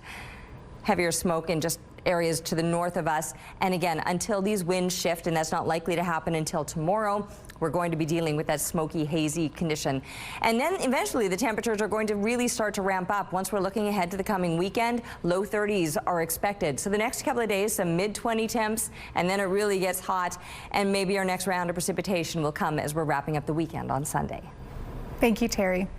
Mad Camp, music, art, and dance is where Joseph Bernacki is exploring with Mood Disorders Association Manitoba. Joseph, what are some of the activities people can take part in? Well, Ainsley, we're going to be talking all about art in this segment here. Of course, the camp will be starting just a little bit later this morning. Very pleased to be joined by Jez Torres, and Rita Shahal joins us again. Rita, tell our viewers a little bit about what room we're standing in right now, what that means for this segment. We're very pleased to be standing in the art room. This is the main space that the kids, when they arrive, they come in here, they get together, then they get an outline of the day's activities. And Jez, our camp coordinator, and their counselors, we have 3 other counselors that work with them, and they have plans for the activities, and they start off the morning with mental health education. And So Jez, through your work as coordinator here, talk to us a little bit about what the morning looks like for the youth that come to the camp. All right, well, we start the day with some free time as everyone kind of slowly trickles in, and then we have a mental health education segment, so we try and discuss things having to do with mental health and wellness.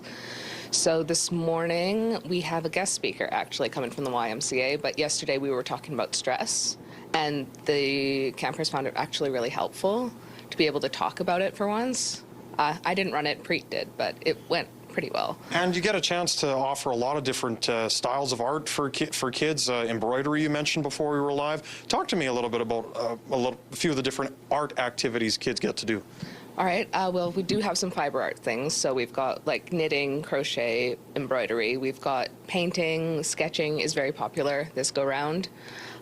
We've got some clay. We've got just a general assortment of stuff. I was trying to get people to make magnets the other day, but it wasn't super popular. I think that sounds cool. Yeah. And then we have a MAD session for the rest of the morning, which is basically just a free time to work on your projects. They've been doing a lot of drama lately in the other room, so you'll be talking about that in a minute. But yeah. And how do you find, before we wrap up, how do you find it's like for the youth doing these art activities in a group session? I think it's easier to talk when you're doing something else. I know when I talk to men about their feelings, we talk in the car where you can face straight ahead and you don't have to look at each other. So it's the same sort of thing when you're doing art. You're working on something so you don't feel as vulnerable when you're talking about stuff. And it does make it a lot easier for people to open up that way. Well, we appreciate your time on the show, and as Jazz mentioned, we'll be back at 8:06 talking about music offered here, of course, through the Mad Summer Camp. So stay tuned. We'll be back in just about 20 minutes. Thanks, Joseph. It's not only flames, but heavy smoke that is prompting warnings and evacuations in Manitoba and Saskatchewan this week. CTV's Allison Bamford shows us the dangerous plumes and how to stay safe. Saskatoon's skyline is dull and the air thick. Some say you can feel the smoke with every breath. I have asthma, so it's like extra yucky. Sarah Davidson has been using her puffer a little more to make up for the lack of fresh air. Others are digging out their masks from the pandemic. Oh, honestly, it makes me feel like I have a cold all the time. Like it's hard to breathe. I get a runny nose. Saskatoon's Air Quality Health Index hovered around the 10+ mark, the highest rating on the scale for most of the day. A similar scene in Regina where the worst rolled in overnight. When you're in that 10+ range, anybody is at risk for symptoms. Those most at risk and with pre-existing conditions should avoid strenuous outdoor activities, and the general population should limit theirs to avoid any short-term health risks. On these bad days, you get that burning sensation in your eyes, runny nose, irritation of the throat, a lot of the same kind of symptoms you would have with seasonal allergies. In Saskatchewan, Prince Albert has seen some of the smokiest conditions this year with 231 hours of smoke observed, followed by Regina, then Saskatoon. But data shows the city of Thompson in northern Manitoba has been the smokiest city across the prairies. Anytime we get into a north wind of some kind, it blows it all down to the southern parts of the provinces. Winds in Saskatchewan and Manitoba should shift by the end of the week, blowing that smoke back up north. But Environment Canada says the reprieve won't last for long. Allison Bamford, CTV News, Saskatoon. Hello, Laura Dyken here inside the SportsCenter newsroom with your must-see moment from Tuesday. For that, let us head to the ballpark where the Cardinals were taking on the Rockies. Top of three, man on for Brendan Donovan, sends one deep to right.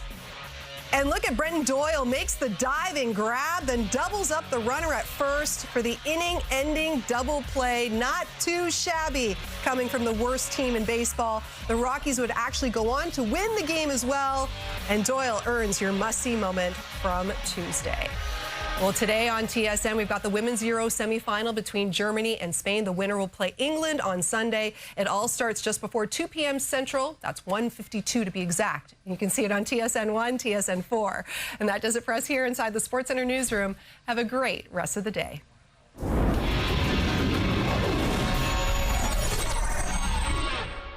TSN Must-See Moments brought to you by Super Blinds and Draperies, your Hunter Douglas shade provider for over 40 years.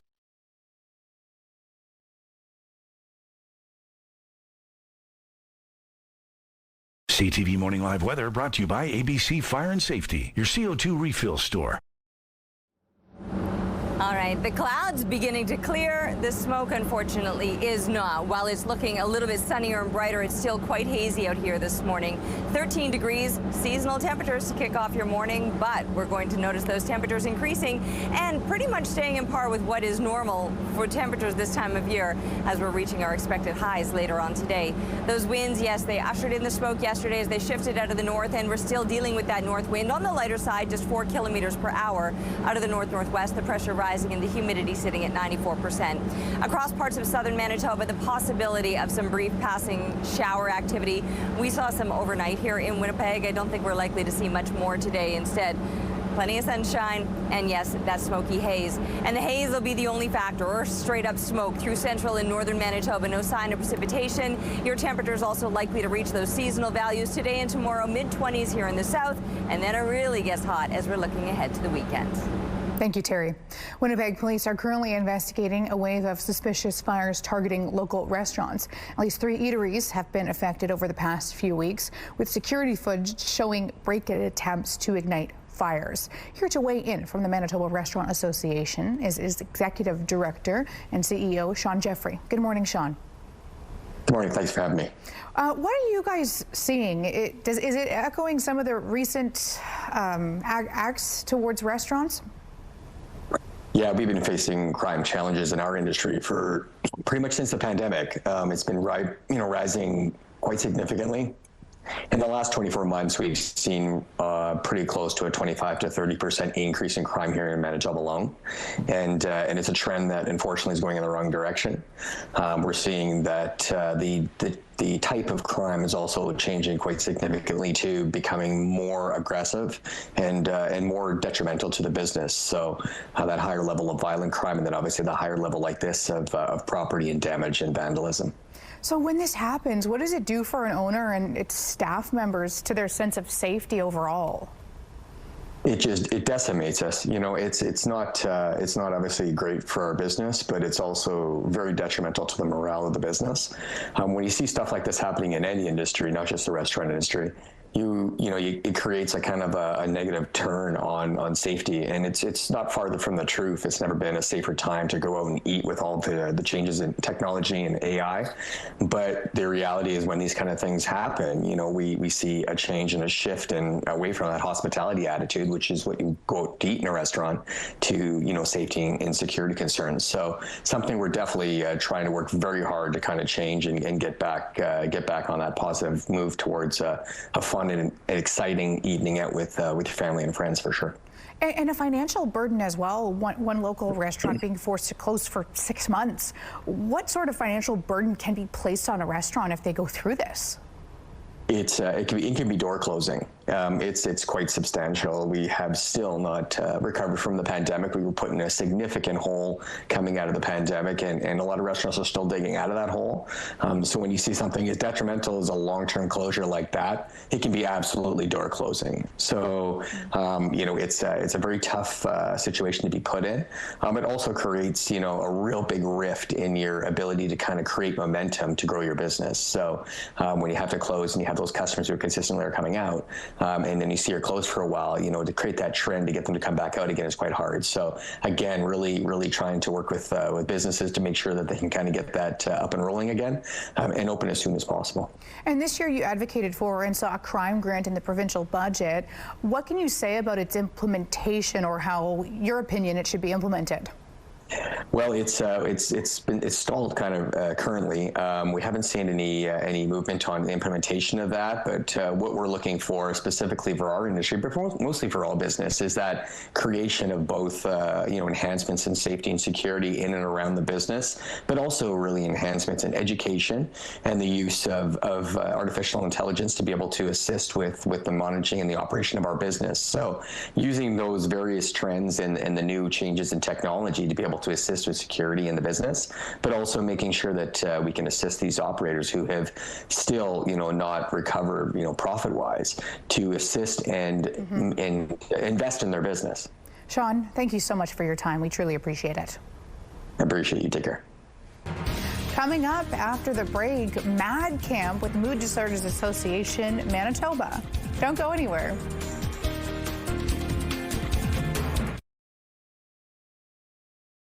It's time for Let's Celebrate. Let's see who's having a celebration today. Happy 68th birthday and best brother-in-law ever to Alan, with love from Kim and the kids. Happy 8th birthday to Samantha, with love from Tita, Mado, Gito, Ratty, Uncle Brian, and the rest of the family. Happy 11th birthday to Xavier from Mom, Dad, Bella, Isaac, and Charlie. Happy 14th birthday to Sawyer, love from all of your friends and family, and Izzy. Happy 6th birthday, Ezra, love from Mom, Dad, Emma, Isla, Dante, and Riza. Happy 9th birthday to Caden, love Mom and Dad. Happy birthday to Elizabeth, love from your brother Jimmy and sisters Edna, Susie, Shirley, and Joan. If someone you care about is having a birthday, anniversary, retirement, or graduation, let's celebrate. Submit your celebration, visit our website, ctvnewswinnipeg.ca. Fill out the form at least 2 days in advance. It will also enter you into our monthly contest for a chance to win a $100 gift certificate to Party Stuff.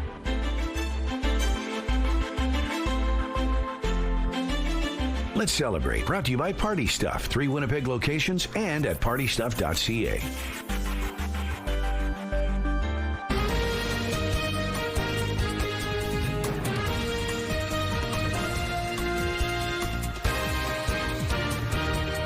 Wednesday, July 23rd on your summer morning. Prime Minister Mark Carney met with premiers across this nation, and we're going to be talking tariffs because that's top of mind for so many Canadians with that trade deadline looming on August 1st. The discussion will be with the Manitoba Chambers of Commerce President and CEO Chuck Davidson. First, here's a look at your headlines. Eyes on the Arctic, why Manitoba and Saskatchewan are partnering to promote deep water linked to the world. Dry conditions, rural municipalities and farmers sound the alarm and look for the province for help. And calling all selfie takers, an organization helping kids wants you to pose with these vibrant boulevard bisons. Smoke has been the story, I mean, really across the prairies, Terry. Feels that way in Winnipeg, doesn't it? It really does. Yeah, that was a change up that we noticed yesterday once those winds started to shift out of the north. Well, obviously not just yesterday. It's not the first time this season that we've dealt with the smoke here in Winnipeg, but we had some improvements over a couple of days, and then that certainly changed yesterday. After the showers passed through in the morning, we dealt with the smoke through the afternoon. And now we're still dealing with these winds out of the north-northwest. 13 degrees, a seasonal start to the day, but it is a hazy one too. The pressure is rising and the humidity sitting at 94%. Clouds beginning to clear, but the smoke is not all of the province. Well, not all of the province. The far north is the exception. Most of the province is included in that heavy smoke warning.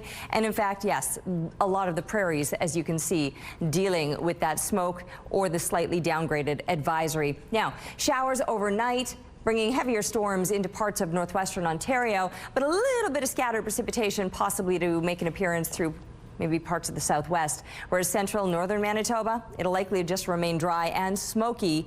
Temperatures today getting up into the low 20s across northern Manitoba, mid-20s here in the south, pretty close to what is normal for this time of year. We did have cooler temperatures to kick off the week, but now we're getting back to what is normal for this time of year. And brace yourself because it's about to get hot once we're looking ahead to the weekend.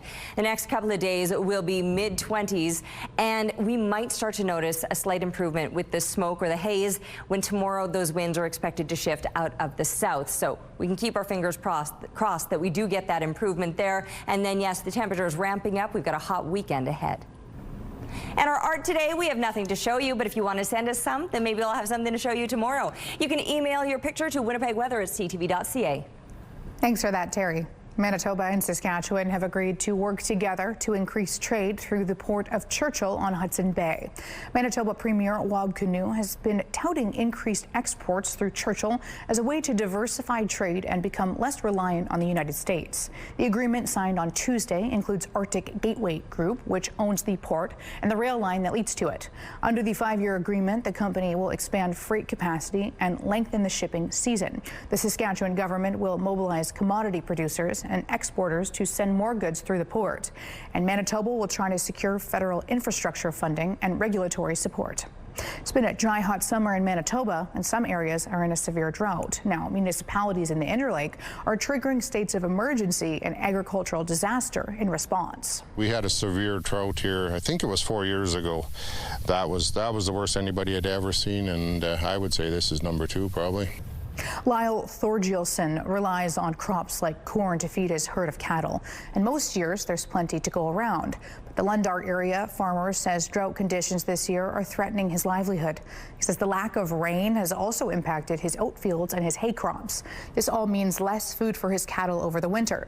The drought conditions in this area have prompted the rural municipality of Coldwell to declare a state of agricultural disaster last Friday. It's not looking good. Like, you look around, sure, it looks a bit green here, but these crops are so stunted that it's not good, and we need a lot of rain. Virgil Johnson, the RM of Caldwell's Reeve, says that the rain doesn't come, there could be some tough decisions ahead. Johnson and his council are calling on the province and feds for support. In an emailed statement to CTV News, Agricultural Minister Ron Kostishnin says that the provincial crop specialists are monitoring the dry conditions. A new contest is raising awareness about local artists and a center that helps protect children who have been abused. We saw a lot of people driving by, and I thought, why don't we have them stopping by and seeing who the artists were and learning a little bit more about the artists, a little bit more about the Toba Center. Bison on the Boulevard is a campaign by the Toba Center for Children and Youth. 26 colorful bison statues line Roblin Boulevard. And now Take Pride Winnipeg wants you to take a closer look at the statues. It's launched a contest. You can take a selfie with a bison and share it to Instagram or Facebook for a chance to win prizes. The hope is that more people will understand the stories that the bison are trying to tell. When you take time to explore each of these bison and hear the stories that the artists provided on how they came up with their designs for the bison, it just tells incredible stories, 26 of them. When you post your selfie, use the hashtag Bison on the Boulevard and tag the Toba Center and Take Pride Winnipeg. The contest closes on September 30th. Winners will be announced October 1st. Here's our traffic camera of Kenaston and Sterling Lyon. It looks like a smooth drive. If you have tips to share with us, send them. CTV Morning, WPG on X. CTV Morning Live Traffic brought to you by Mr. Lube Plus Tires. No appointment needed. Joseph Bernacki is spending the morning at MAD Camp with the Mood Disorders Association Manitoba, and music can improve one's mood. What are you playing for us, Joseph? Well, there's lots of musical instruments in the room here, Ainsley, so we'll be talking about them just very shortly. Very pleased to be joined by Cheyenne Zamora. Cheyenne is one of the camp counselors here for the MAD Summer Camp. Pleasure to have you on our show this morning. Yeah, thank you. It's a pleasure to be here. So as Ainsley mentioned, we're in the music room right now. Talk to us a little bit about what happens in this room as part of the programming. Yeah, absolutely. So this is where the kids will come during their MAD session if they want to do any sort of music or drama, sometimes dance activities and stuff. And they'll all kind of just hang out in here. Got a lot of instruments for them to play. Sometimes they like to kind of collaborate together as well so that they can play a song together, I guess, for the final showcase. And you get a chance to teach kids a little bit on different songs on guitar they like to learn? Yeah. Yeah, absolutely. So a lot of the time they'll want to learn like specific songs, so like their favorites or something that they've been listening to recently, so I'll try my best to kind of teach them how to play that while they're here. Cool. They're here for a couple weeks, so they've got quite a bit of time to learn. So. And there's some costumes as well, just to our right. Kids like to put on little skits, you were telling us before? Yeah, so they like to kind of dress up. Sometimes they'll make us dress up with them too. And they'll kind of do little skits, just stuff they make up. Sometimes they'll kind of write it out and have like a script type of thing, which is really fun. Some of them like to sew costumes too, which is nice. In our last segment, Cheyenne, we talked about with art and mental wellness, how important it is to have that connection. I'll ask you kind of the same question. When it comes to music and that holistic approach, why is it great for kids to do activities like this, especially in a group setting? I think for the kids, the biggest thing is finding people who have common interests. And I find that they can take those friendships and those relationships outside of camp too, which is really nice. And I think they teach each other a lot of stuff too, which is really cool. And it's just really nice to see them working all together and finding new things that they like and learning new things from each other. And yeah. And people can, or the youth, I should say, can put together some of these activities for the final showcase as well. Yeah, so I know a couple kids this session are doing like a little play thing for the showcase. A couple years ago, we had some kids doing like a little mini band performance. So they played a song, someone was on the drums, someone was on the piano, yeah. Right on. Well, we appreciate having you on our show this morning, Cheyenne, and we'll be back at 8:38 with one more conversation, how you can support Mood Disorders Association Manitoba. We'll be back shortly. Joseph, thank you very much. Just 10 days to go until the deadline to reach a trade deal with the United States, and the Prime Minister met with Canada's premiers to update them on where we sit in the ongoing negotiations with President Trump. CTV's Rachel Aiello reports from Huntsville, Ontario. The Prime Minister had one main message for premiers about the state of negotiations with the United States. We're only going to accept the best deal for Canada. Ahead of the much-anticipated meeting, premiers said they wanted clarity on whether the two countries are on track towards a new trade pact by U.S. President Donald Trump's August 1st deadline. And they came out of the closed-door conversation indicating they care more about what's in the deal than how long it takes to make it. Sounds like we're making some progress, making sure that we get the best deal and not just the deal available. I would be worried that if we constrain ourselves that we have to get a deal by a certain date, that we maybe have to, maybe do some things or give up some things. Carney met with provincial and territorial leaders for more than 2 hours, telling them that he and senior federal officials are engaged in continuous discussions with the Americans. But the Prime Minister offered no assurances that a good deal for Canada will be reached in the next 10 days, or whether the country is ready to retaliate. We'll take stock if there isn't one that works. A good deal is something that preserves, reinforces, and stabilizes those relationships as much as possible. A good deal is also one that doesn't tie our hands. Premiers then received advice from former ambassadors to the U.S.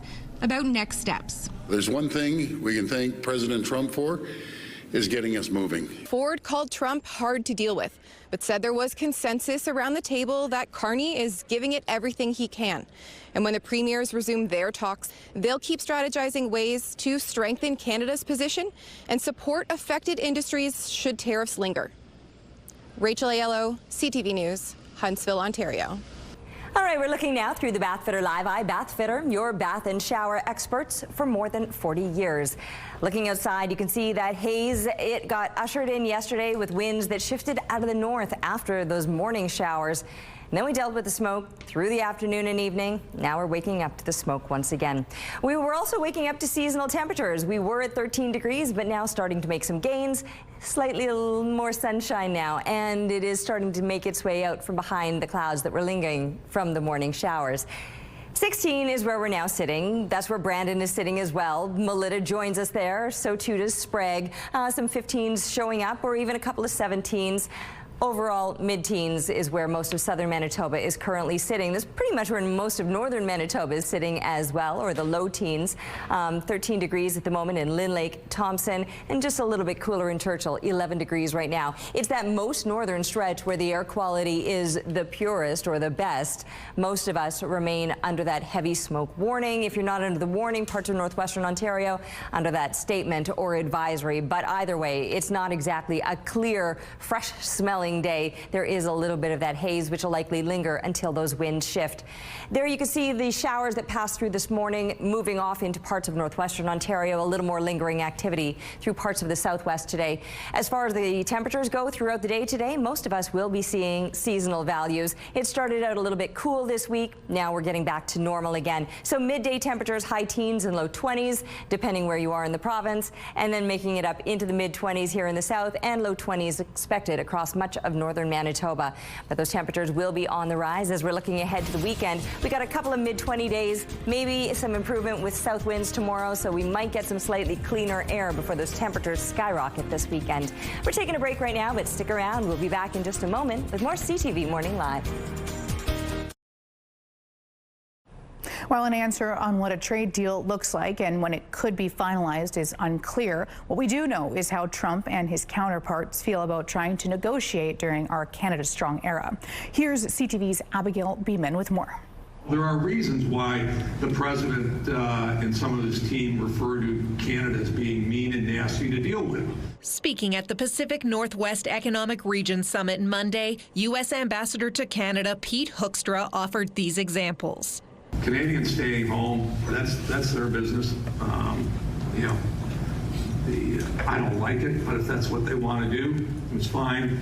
You want to ban American alcohol, that's fine. It doesn't necessarily send real positive signals in terms of they're treating us well. He then had a line that got a laugh. I can get alcohol across the border if I wanted to, because we go back and forth to Michigan and they don't check my car when I come back. Okay? If you're a mean and nasty Canadian for standing up for our sovereignty and our economy and our jobs, well, I think most Canadians would be proud to be considered mean and nasty. The audio was received by and released from BC's Premier's office. David Eby's messages double down, keep buying Canadian and vacationing in Canada. I think it's interesting that Americans have a hard time understanding why Canadians are so angry at their president's suggestion that our sovereignty is at risk. I'm pretty shocked. I find it very ironic.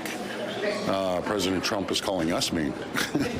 One former Canadian ambassador to the U.S. says the pot is calling the kettle black. Leave the ambassador out of it. The president says this over and over again. He's constantly calling us nasty and terrible negotiators and everything else. The United States is one of the most protectionist companies in the world. Frank McKenna stressed the overall positive and optimistic tone from Ambassador Hoekstra. So too did the U.S. Embassy. Telling CTV News in a statement, the ambassador spoke for nearly an hour and emphasized his optimism about the future of the Canada-U.S. relationship. Manitoba, get ready for the ultimate summer playground. It's Game Fest Winnipeg Summer Edition. It's taking place at the Forks CN stage from July 25th to 27th. From giant inflatables to live music, local artists, and even more, there will be non-stop games for the whole family. Joining us now is Lou Alarcon, co-founder of Alarco. Good morning, Lou.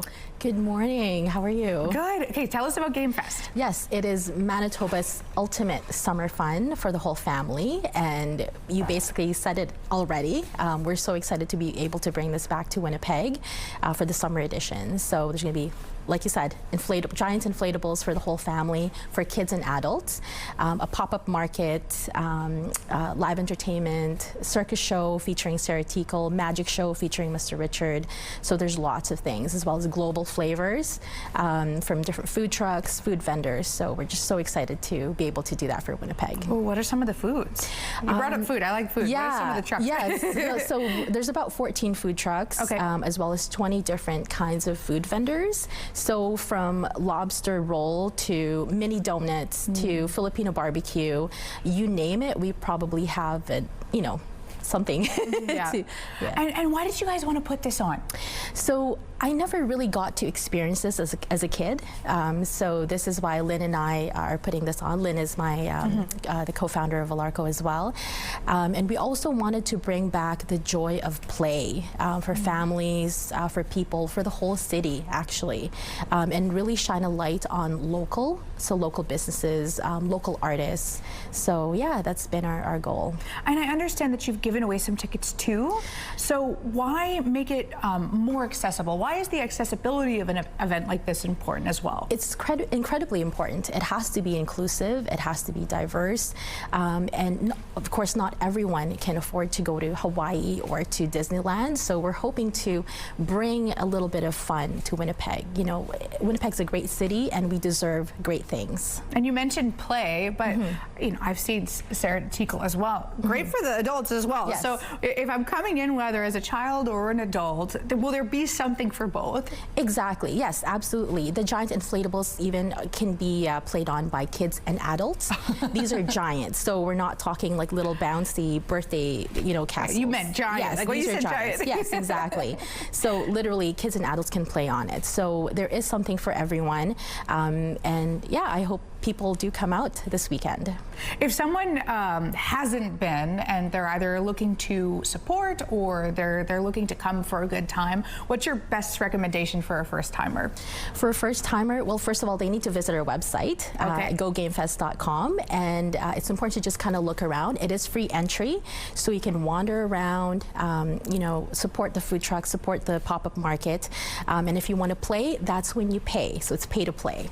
Okay. And how does that, because it's free entry and then you pay to play. Anything else? Have I missed anything? Is there anything that you want people to know about the Game Fest? Basically, it's a high energy event. There's free Zumba, live spray paint with ATJ design, and yeah, just local artists. And I hope people really do come out. So. Okay, support local businesses. Absolutely. Thank you, Lou. We really appreciate this chat. Thank you so much. How is it outside? Starting to warm up, I guess. Noticing, though, that the heavier clouds have moved right back in front of the sunshine. I thought that we were going to be in the clear, but not entirely, not yet anyway. And not only is it a little bit cloudy, it's a little bit smoky, too. 16 degrees is where we're sitting currently with those northeast winds 9 kilometers per hour. The pressure is rising and the humidity sitting at 85%. And yeah, a few extra clouds right now, but it does have then that slightly cool feeling. It's when the sun comes out from behind the clouds that you really feel the warmth of it. And I will remind you again that even though it's going to look a little bit smoky or hazy today, when that sun makes more of an appearance, as it's likely to do later on into the afternoon, you still need to make sure that you're using your sun smarts, slathering up with the sunscreen. You can still burn through that haze, and that haze will be prevalent throughout the day today. The entire province, or most of the province anyway, is under that heavy smoke warning. The exception is the most northern part of around the Churchill, Lynn Lake areas. But smoke will be a factor throughout the day today as we're dealing with these winds out of the north. That's what ushered that smoke in yesterday and what will keep it around today. Hopefully south winds tomorrow will begin to clear some of that smoke out. Next couple of days, mid-20 temps expected, and then it's getting cranked up. A hot weekend ahead. Little Georgia was out checking the crops out in the area. I don't know where it was taken, actually. I thought it was on the screen. I just looked up and realized it wasn't. Anyway, she's looking at the crops, and they're looking all right by her. Thanks to Marlene for the photo, and keep them coming, please, to Winnipeg Weather at ctv.ca. CTV Morning Live Weather brought to you by Canadian Footwear, helping you find the perfect fit. Sleep is critical to overall health, but about 1 in 3 adults say that they do not get enough. More from CNN's Mandy Gaither. Just like eating, drinking, and breathing, sleep is a basic need and one many in the U.S. don't meet. Most people have difficulty falling asleep at one point or another, or they wake up in the middle of the night and can't get back to sleep. Sleep deficiency is linked to many chronic health problems like heart disease, kidney disease, high blood pressure, diabetes, stroke, obesity, and depression. If you're having problems getting those Z's, there are simple ways to set yourself up for success, says Dr. Sanjay Gupta. The first one is something called cognitive shuffling, where you think of random, non-emotional words, and then you pick an item and spend a few seconds thinking of words that start with each letter in that item. So, for example, let's use shoe. The first letter is S, sock, soccer, spoon. Then H, horse, hare, hippo. You get the idea. Gupta says this practice can help quiet your mind and block stressful thoughts that may be keeping you awake. Next tactic, he says to rely on good old-fashioned comfort. Sleep with your socks on maybe. Use a weighted blanket. Even snuggle with a stuffed animal, no matter how old you are. Finally, understand what makes you sleep and turn whatever that is into a habit that you follow every night before going to bed. These tips and sticking to a nightly routine can provide signals to your body that it's time to wind down. For Health Minute, I'm Mandy Gaither. CTV Morning Live is brought to you by Robin's Donuts, your favorite stop.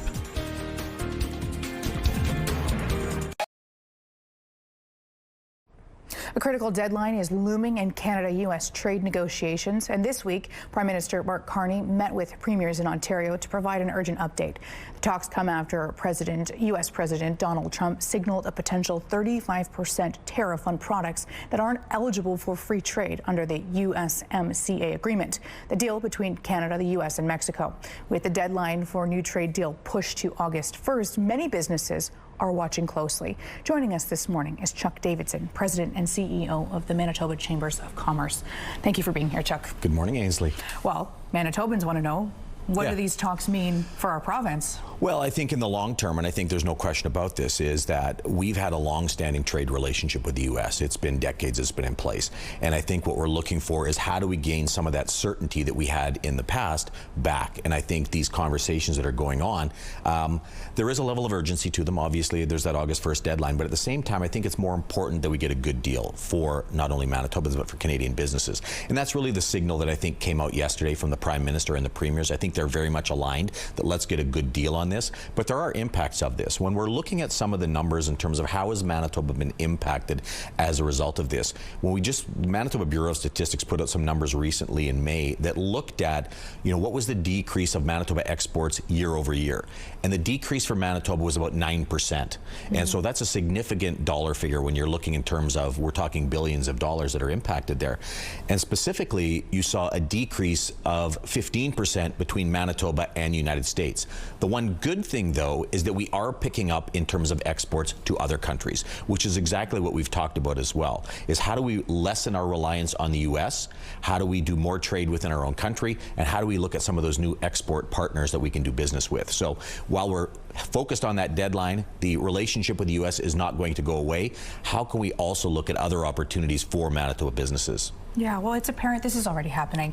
Of that 9%, which industry has been hit hardest in Manitoba? Yeah, so the industries that are going to be most impacted are obviously going to be manufacturing. Those are the key ones in terms of movement of goods across the border. You're also looking at pharmaceutical, you're looking at agricultural products. So there's a number of industries that, from a Manitoba perspective, when you talk about total trade that Manitoba businesses do, 73% of it has been done with the U.S. in the past. So every industry is going to be impacted to some level. The fact that a number of businesses are CUSMA or USMCA compliant, they're still able to do business. So it's really impacting automotive. It's really impacting steel and aluminum producers. Those are the key industries that we're really looking forward to. What's that deal going to look like for not only Manitoba, but Canada and the U.S. as part of these conversations? If a consensus, even on a federal level, is, hey, we want a good deal, if we're thinking local, what does that mean? What would hopefully that look like for local? Yeah, well, I think it's going to mean for local is that businesses are going to find it easier to do business across the states. And I think what the real challenge that a lot of companies have had over the course of the past number of months is that understanding how to do trade with the U.S. because things are changing so rapidly on an ongoing basis. But I think the key message that we're continuing to send is that while we're going to continue to focus on that relationship, it's also important, and this is the key one as well, is that you're seeing a number of the provinces signing MOUs to do better business with each other. And that's something we've long been calling for. How do we make sure that we're less reliant on the United States because they become not a very reliable trading partner as they had been in the past. So making sure that we're taking advantage of all of the opportunities that are out there are going to be better in the long run. Are Manitobans perhaps fearful to hire because of this as well? I think it's a slowdown, and I think that's something that we've seen over the course of the past 6 months. Specifically, is businesses, when there's that level of uncertainty in terms of where things are going to be going, you typically tend to not make investments. You don't hire people, and you're waiting to kind of see what the long-term game is going to be. I think the sense that we're getting, though, is that both the federal government as well as the provincial governments are really stepping up in terms of playing a role to make sure that businesses are going to be supported and are looking at other potential opportunities so that they can start making those investments that are going to be critical to the Canadian economy. Chuck, always a pleasure. Manitoba Chambers of Commerce. Terry, outside, how is it? So it's smoky and hazy this morning, and it was on the cooler side, but beginning to warm up now at 16 degrees, northeast winds 9 kilometers per hour. The pressure is rising and the humidity sitting at 85%. Yeah, from 13 degrees, which was a seasonal low, we're starting to make those gains. Unfortunately, we're not gaining cleaner air. These winds still out of the north, which brought that smoke in yesterday. And as a result, you can see now all of southern Manitoba is included in that heavy smoke warning. Of course, central and northern Manitoba still under that as well, and no sign of any relief until we get these winds shifting. That might happen for us tomorrow. We can keep our fingers crossed. There on the satellite image, some scattered showers through the southwestern part of the province. You might notice some wet puddles this morning. Rain passed through overnight. That is now moving off further to the east into parts of northwestern Ontario. And now partly sunny conditions, but still a smoky day ahead. 24 degrees is where we're headed today. While we had cooler temperatures to kick off the week, we're starting to get back now into those mid-20s, closer to what is normal for this time of year. 26 degrees, just for the reference point. That's normal for this time of year. These winds, though, still out of the north or the northeast and will be on the lighter side today, but it doesn't take much to keep that smoke around. They'll really need to shift out of the south or some other direction, yeah, probably the south, in order to get that improvement. 14 degrees is where we'll fall to overnight, back up into the mid-20s tomorrow. Tomorrow we should get those winds shifting in our favor. Still on the lighter side, but any little bit will help. Then the temperature's on the rise, and it looks like it's going to be hot as we're finishing off the work week and kicking off the weekend with the next round of precipitation, probably not until the end of the weekend Sunday. Thank you, Terry. Manitoba Public Insurance says that vehicle theft is costing $40 million a year in damage and total replacement costs. The Crown Auto Insurance Corporation says that it insures more than 950,000 vehicles, and an average of 4,000 are reported as stolen every year. Vice President and Chief Claims Officer John Bowring says that the net cost to Manitobans for stolen vehicles will continue to climb as the cost of vehicles and repairs goes up. With July being Vehicle Theft Prevention Month, people are being reminded to take steps like parking in well-lit areas, never leaving vehicles running unattended, and putting valuables in the trunk where they're not visible. They're called traffic calming curbs. They're designed to reduce the risk of pedestrians getting hit by cars. And the city of Winnipeg may soon be installing them in your neighborhood. Saturdays and evenings, it's whatever they want to do. And generally it's sports cars, younger people, and they're just whipping down the street. TC curbs are pre-made using yellow-colored concrete. Next, they're placed where needed and marked by signs and posts. The city of Winnipeg says that they're affordable when it will minimize conflict between pedestrians and cyclists and cars and increase safety. As you can see in this promotional video, the curbs force vehicles down one lane when passing pedestrian crossings, and that's just one of their uses. The city says that it's placing TC curbs in areas where speeding is an issue, at intersections with wide corners and at crosswalks with poor visibility. A provincial park that closed this past spring due to wildfires is now reopening to residents, cottagers, and commercial operators. Manitoba Park says that while the fire remains out of control, suppression efforts will allow Nopaming Provincial Park to reopen on Friday at 9 a.m. Provincial roads 314 and 304 will also reopen. Bird Lake Campground is open, but all other campgrounds will remain closed for the season, as will all backcountry water routes and hiking trails in the park. The province warns burn zones pose a safety risk, and visible flame and smoke will persist into the fall. The Canadian Taxpayers Federation says that Manitobans pay the second highest per person debt interest charges in Canada. Every year, the organization uses its traveling debt clock to show the provincial government's rising debt and interest charges in real time. According to the CTF, Manitoba's debt will be about $36.5 billion by the end of the year. That's more than $24,000 per Manitoban. On top of that, Manitoba will also pay an estimated $2 billion in debt interest, or about $1,500 per Manitoban. A man from Ontario has been touring the country with his life-size Lightning McQueen car. It means a lot to them. We watch a lot of Lightning McQueen, and they've been looking forward to this since I told them it was going to happen. Gary Papaya is such a big fan of Disney Cars, the franchise, that he's converted his 2015 Mustang to the car character. He sees even if it costs him hard-earned money, he's happy doing it. His last stop on the tour is Summerside PEI, but he's determined to get back out there again. A pair of extremely rare and colorful lobsters have clawed their way to the top as tourist attractions in Nova Scotia. CTV's Paul Hollingsworth introduces us to Bingo and Moon Mist. A steady stream of visitors, people coming. I mean, I've never seen a lobster that looks like that ever before in my whole life. And going in big numbers. This weekend, we had the record number of visitors for this whole summer. They are witnessing firsthand this colorful combination straight from the sea. Meet Moon Mist and Bingo, two rare multicolored lobsters. How rare? I don't know. Maybe you know? Actually, we do. Moon Mist is 1 in 100 million.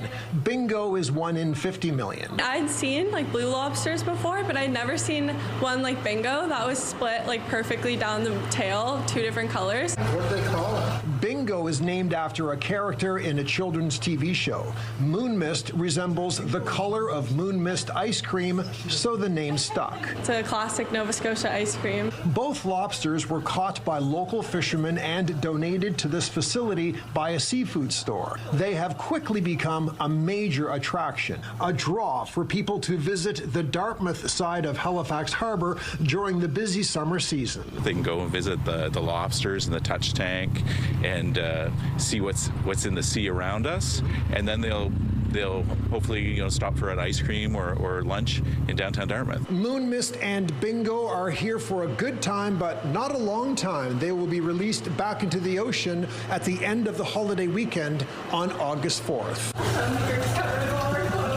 Which means time is running short to see these can't-miss colorful crustaceans in person. Paul Hollingsworth, CTV News, Dartmouth, Nova Scotia.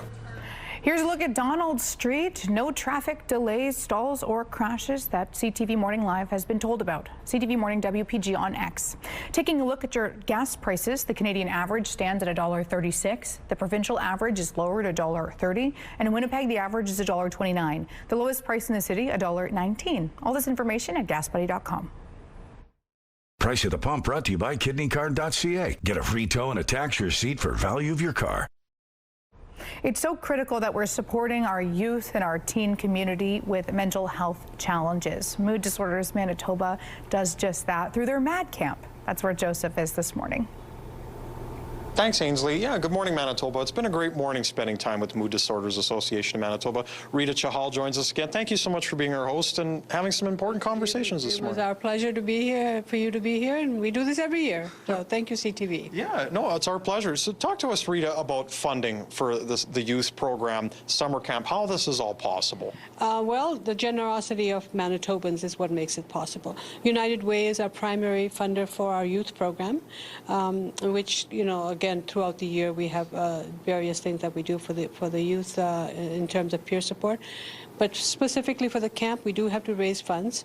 You know, we also get some funding from the Green Team when all the staff that you met were from them. And we recently had a fundraiser as well. So this allows us to continue activities throughout the year. So the camp activities don't just end in August. Things continue, yeah. We continue throughout the year. We have one year we'll have a Mad Monday or a Mad Wednesday. We do also the mini camps in the springtime and also at Christmas time. But the same activities that happen during Mad Camp are once a week offered to the campers and others as well. They can come do their homework. You can be here, create some beautiful Picassos, and just continue to network and keep those friendships going, that many of them make lifelong friendships here and then come back and there's going to be a third session. I understand there's still a couple of spots available. How can parents register if they've been tuning in this morning? Yeah, they can go onto our website and there's an application form there. They can call our office and we can help them walk them through, but they can fill in the application online. There's a few spots left. We're definitely full for this one, so there's no more openings for this one, but we take about 20 student campers per session, and I believe there's a few spots still left. So. And Manitobans looking to support Mood Disorders of Association of Manitoba, how can they do that? They can also go online and donate online, but you can simply say, you know, support us by either calling us or sending us a check, and there's other in-kind ways as well that people can support us as well. So financial support is always the best, but there's other ways in which we can do that, and volunteering is another way that Manitobans can help us support the work that we do. Wonderful. Well, it's been a pleasure having you on our show again this morning, Rita, again from Mood Disorders Association of Manitoba. It's their summer camp, and we'll have more information on the link on our website. Thank you, Joseph. Such important work. Terry on the roof, you're glowing. It doesn't seem like it's foggy. It is, but thank you for that. Maybe it's just because I'm feeling so good today. I don't know. I am optimistic about the day. I enjoy these pleasant morning temperatures. The smoke, it's there, certainly. It's not so bad. Like, I'll probably still enjoy my walk today, whereas over the weekend that smoke was so intense that I didn't even really want to leave the house. So, I mean, relatively speaking, it's not the worst it's been. It's still far from the best it's been. 16 degrees and the clouds are out here. Northeast winds 9 kilometers per hour. The pressure rising, the humidity sitting at 85%. Yes, that haze ushered in by those north winds after the showers yesterday morning, and we've been dealing with the smoke then since then, and will likely deal with it until those winds shift in our favor again. Throughout southern Manitoba, there is still the possibility of some scattered precipitation this morning, then increasing amounts of sunshine as these clouds clear this afternoon. For central and northern Manitoba, it's going to be another dry day for you. I know we're needing the rain. It's just not showing up anytime soon. So smoky conditions are expected, and most places will be back up to seasonal temperatures after a cooler start to the week. Mid-20s are expected for us today, and then it's only going to get hotter. We've got low 30s expected this weekend. Taking a break right now, but we'll be back with more CTV Morning Live. CTV Morning Live weather brought to you by Garage Masters, your complete garage specialists.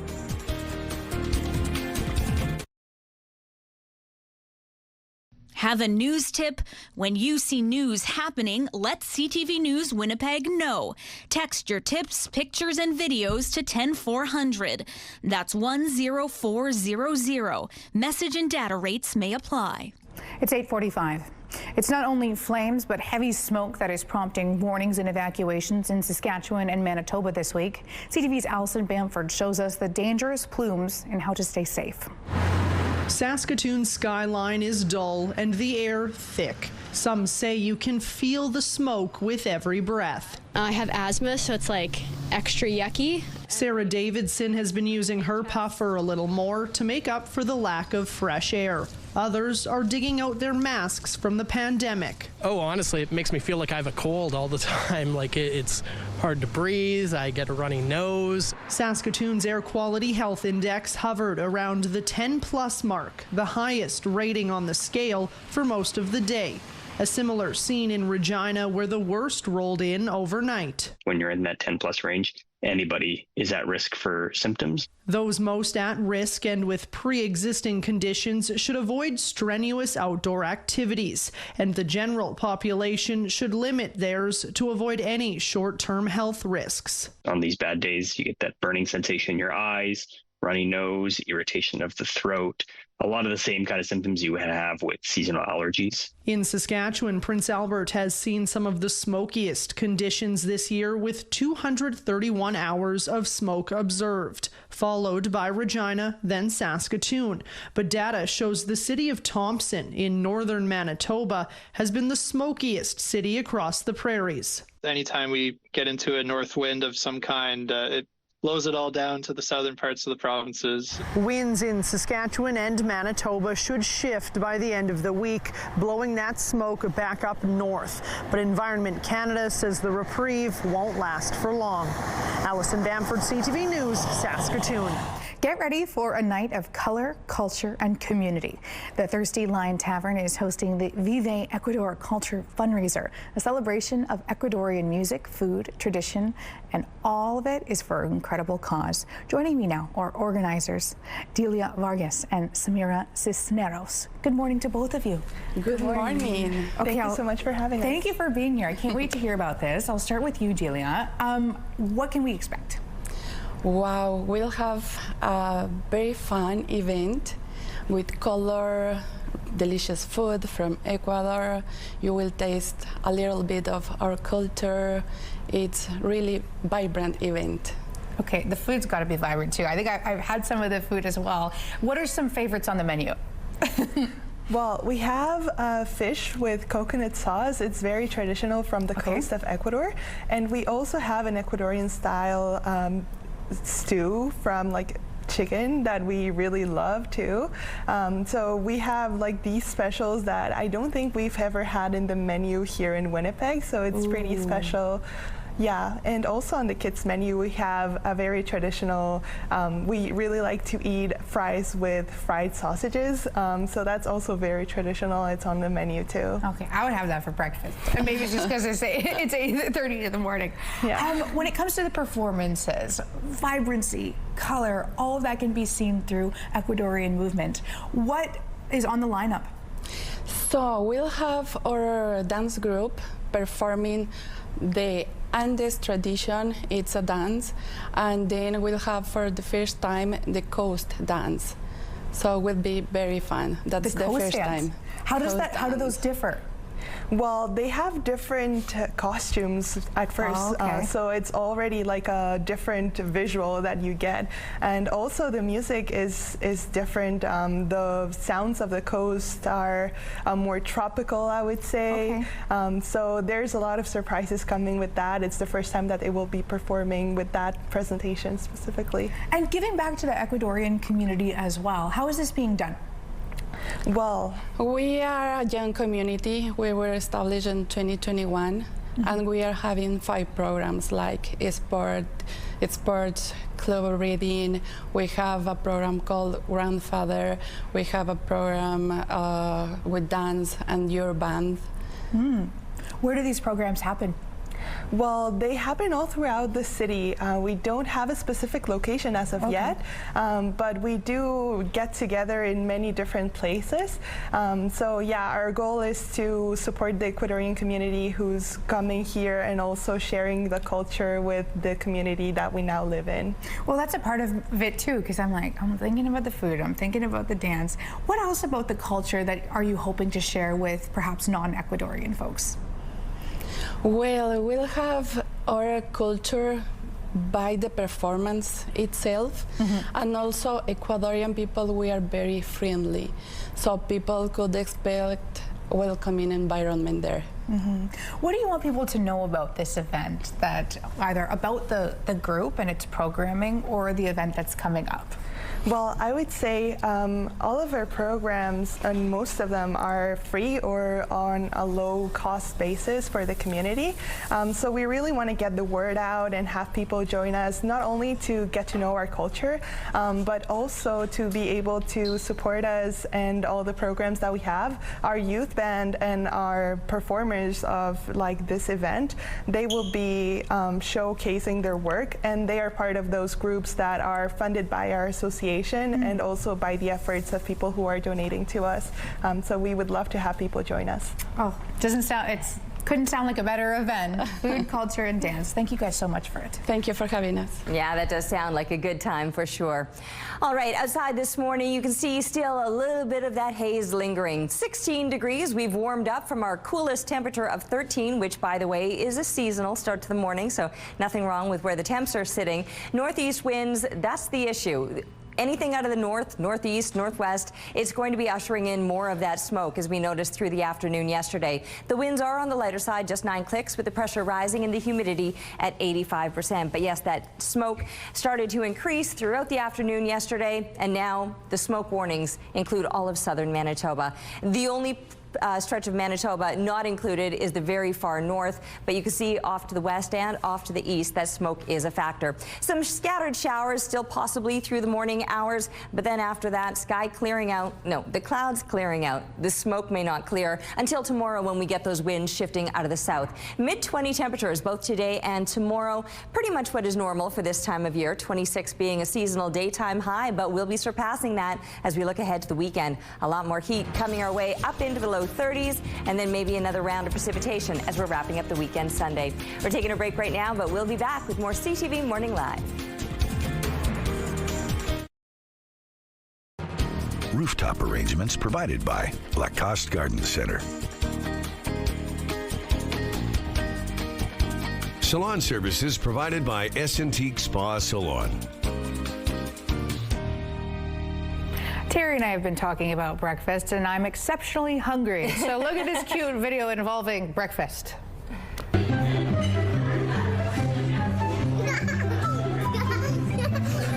gonna be you after the show. How could it not be? The baby just loves his first baby chino. Yeah. Foam all over the face. Poor thing. I don't know if I could see after that. It started pouring Disney, but this family came prepared. Well, sort of. When the Disney World poncho prices are a little steep, someone's got to be creative. This is their solution to trying to put it all together. Well, when you have one family member that is like a full head above everybody else, this works. Yeah, ponchoflation. Otherwise, everyone else is going to have sore knees as they're like crouching around. Are you up for any horsing around this week, like this little guy? Well, talk about saving money. He has his own water park. And a sibling. That horse totally knows what it's doing, too. Oh, don't eat it. Come closer, kid. Okay, maybe it really is time for breakfast. I was a farm kid. That stuff doesn't hurt you. Look how good I turned out. Enough of that. Not Happy Wednesday.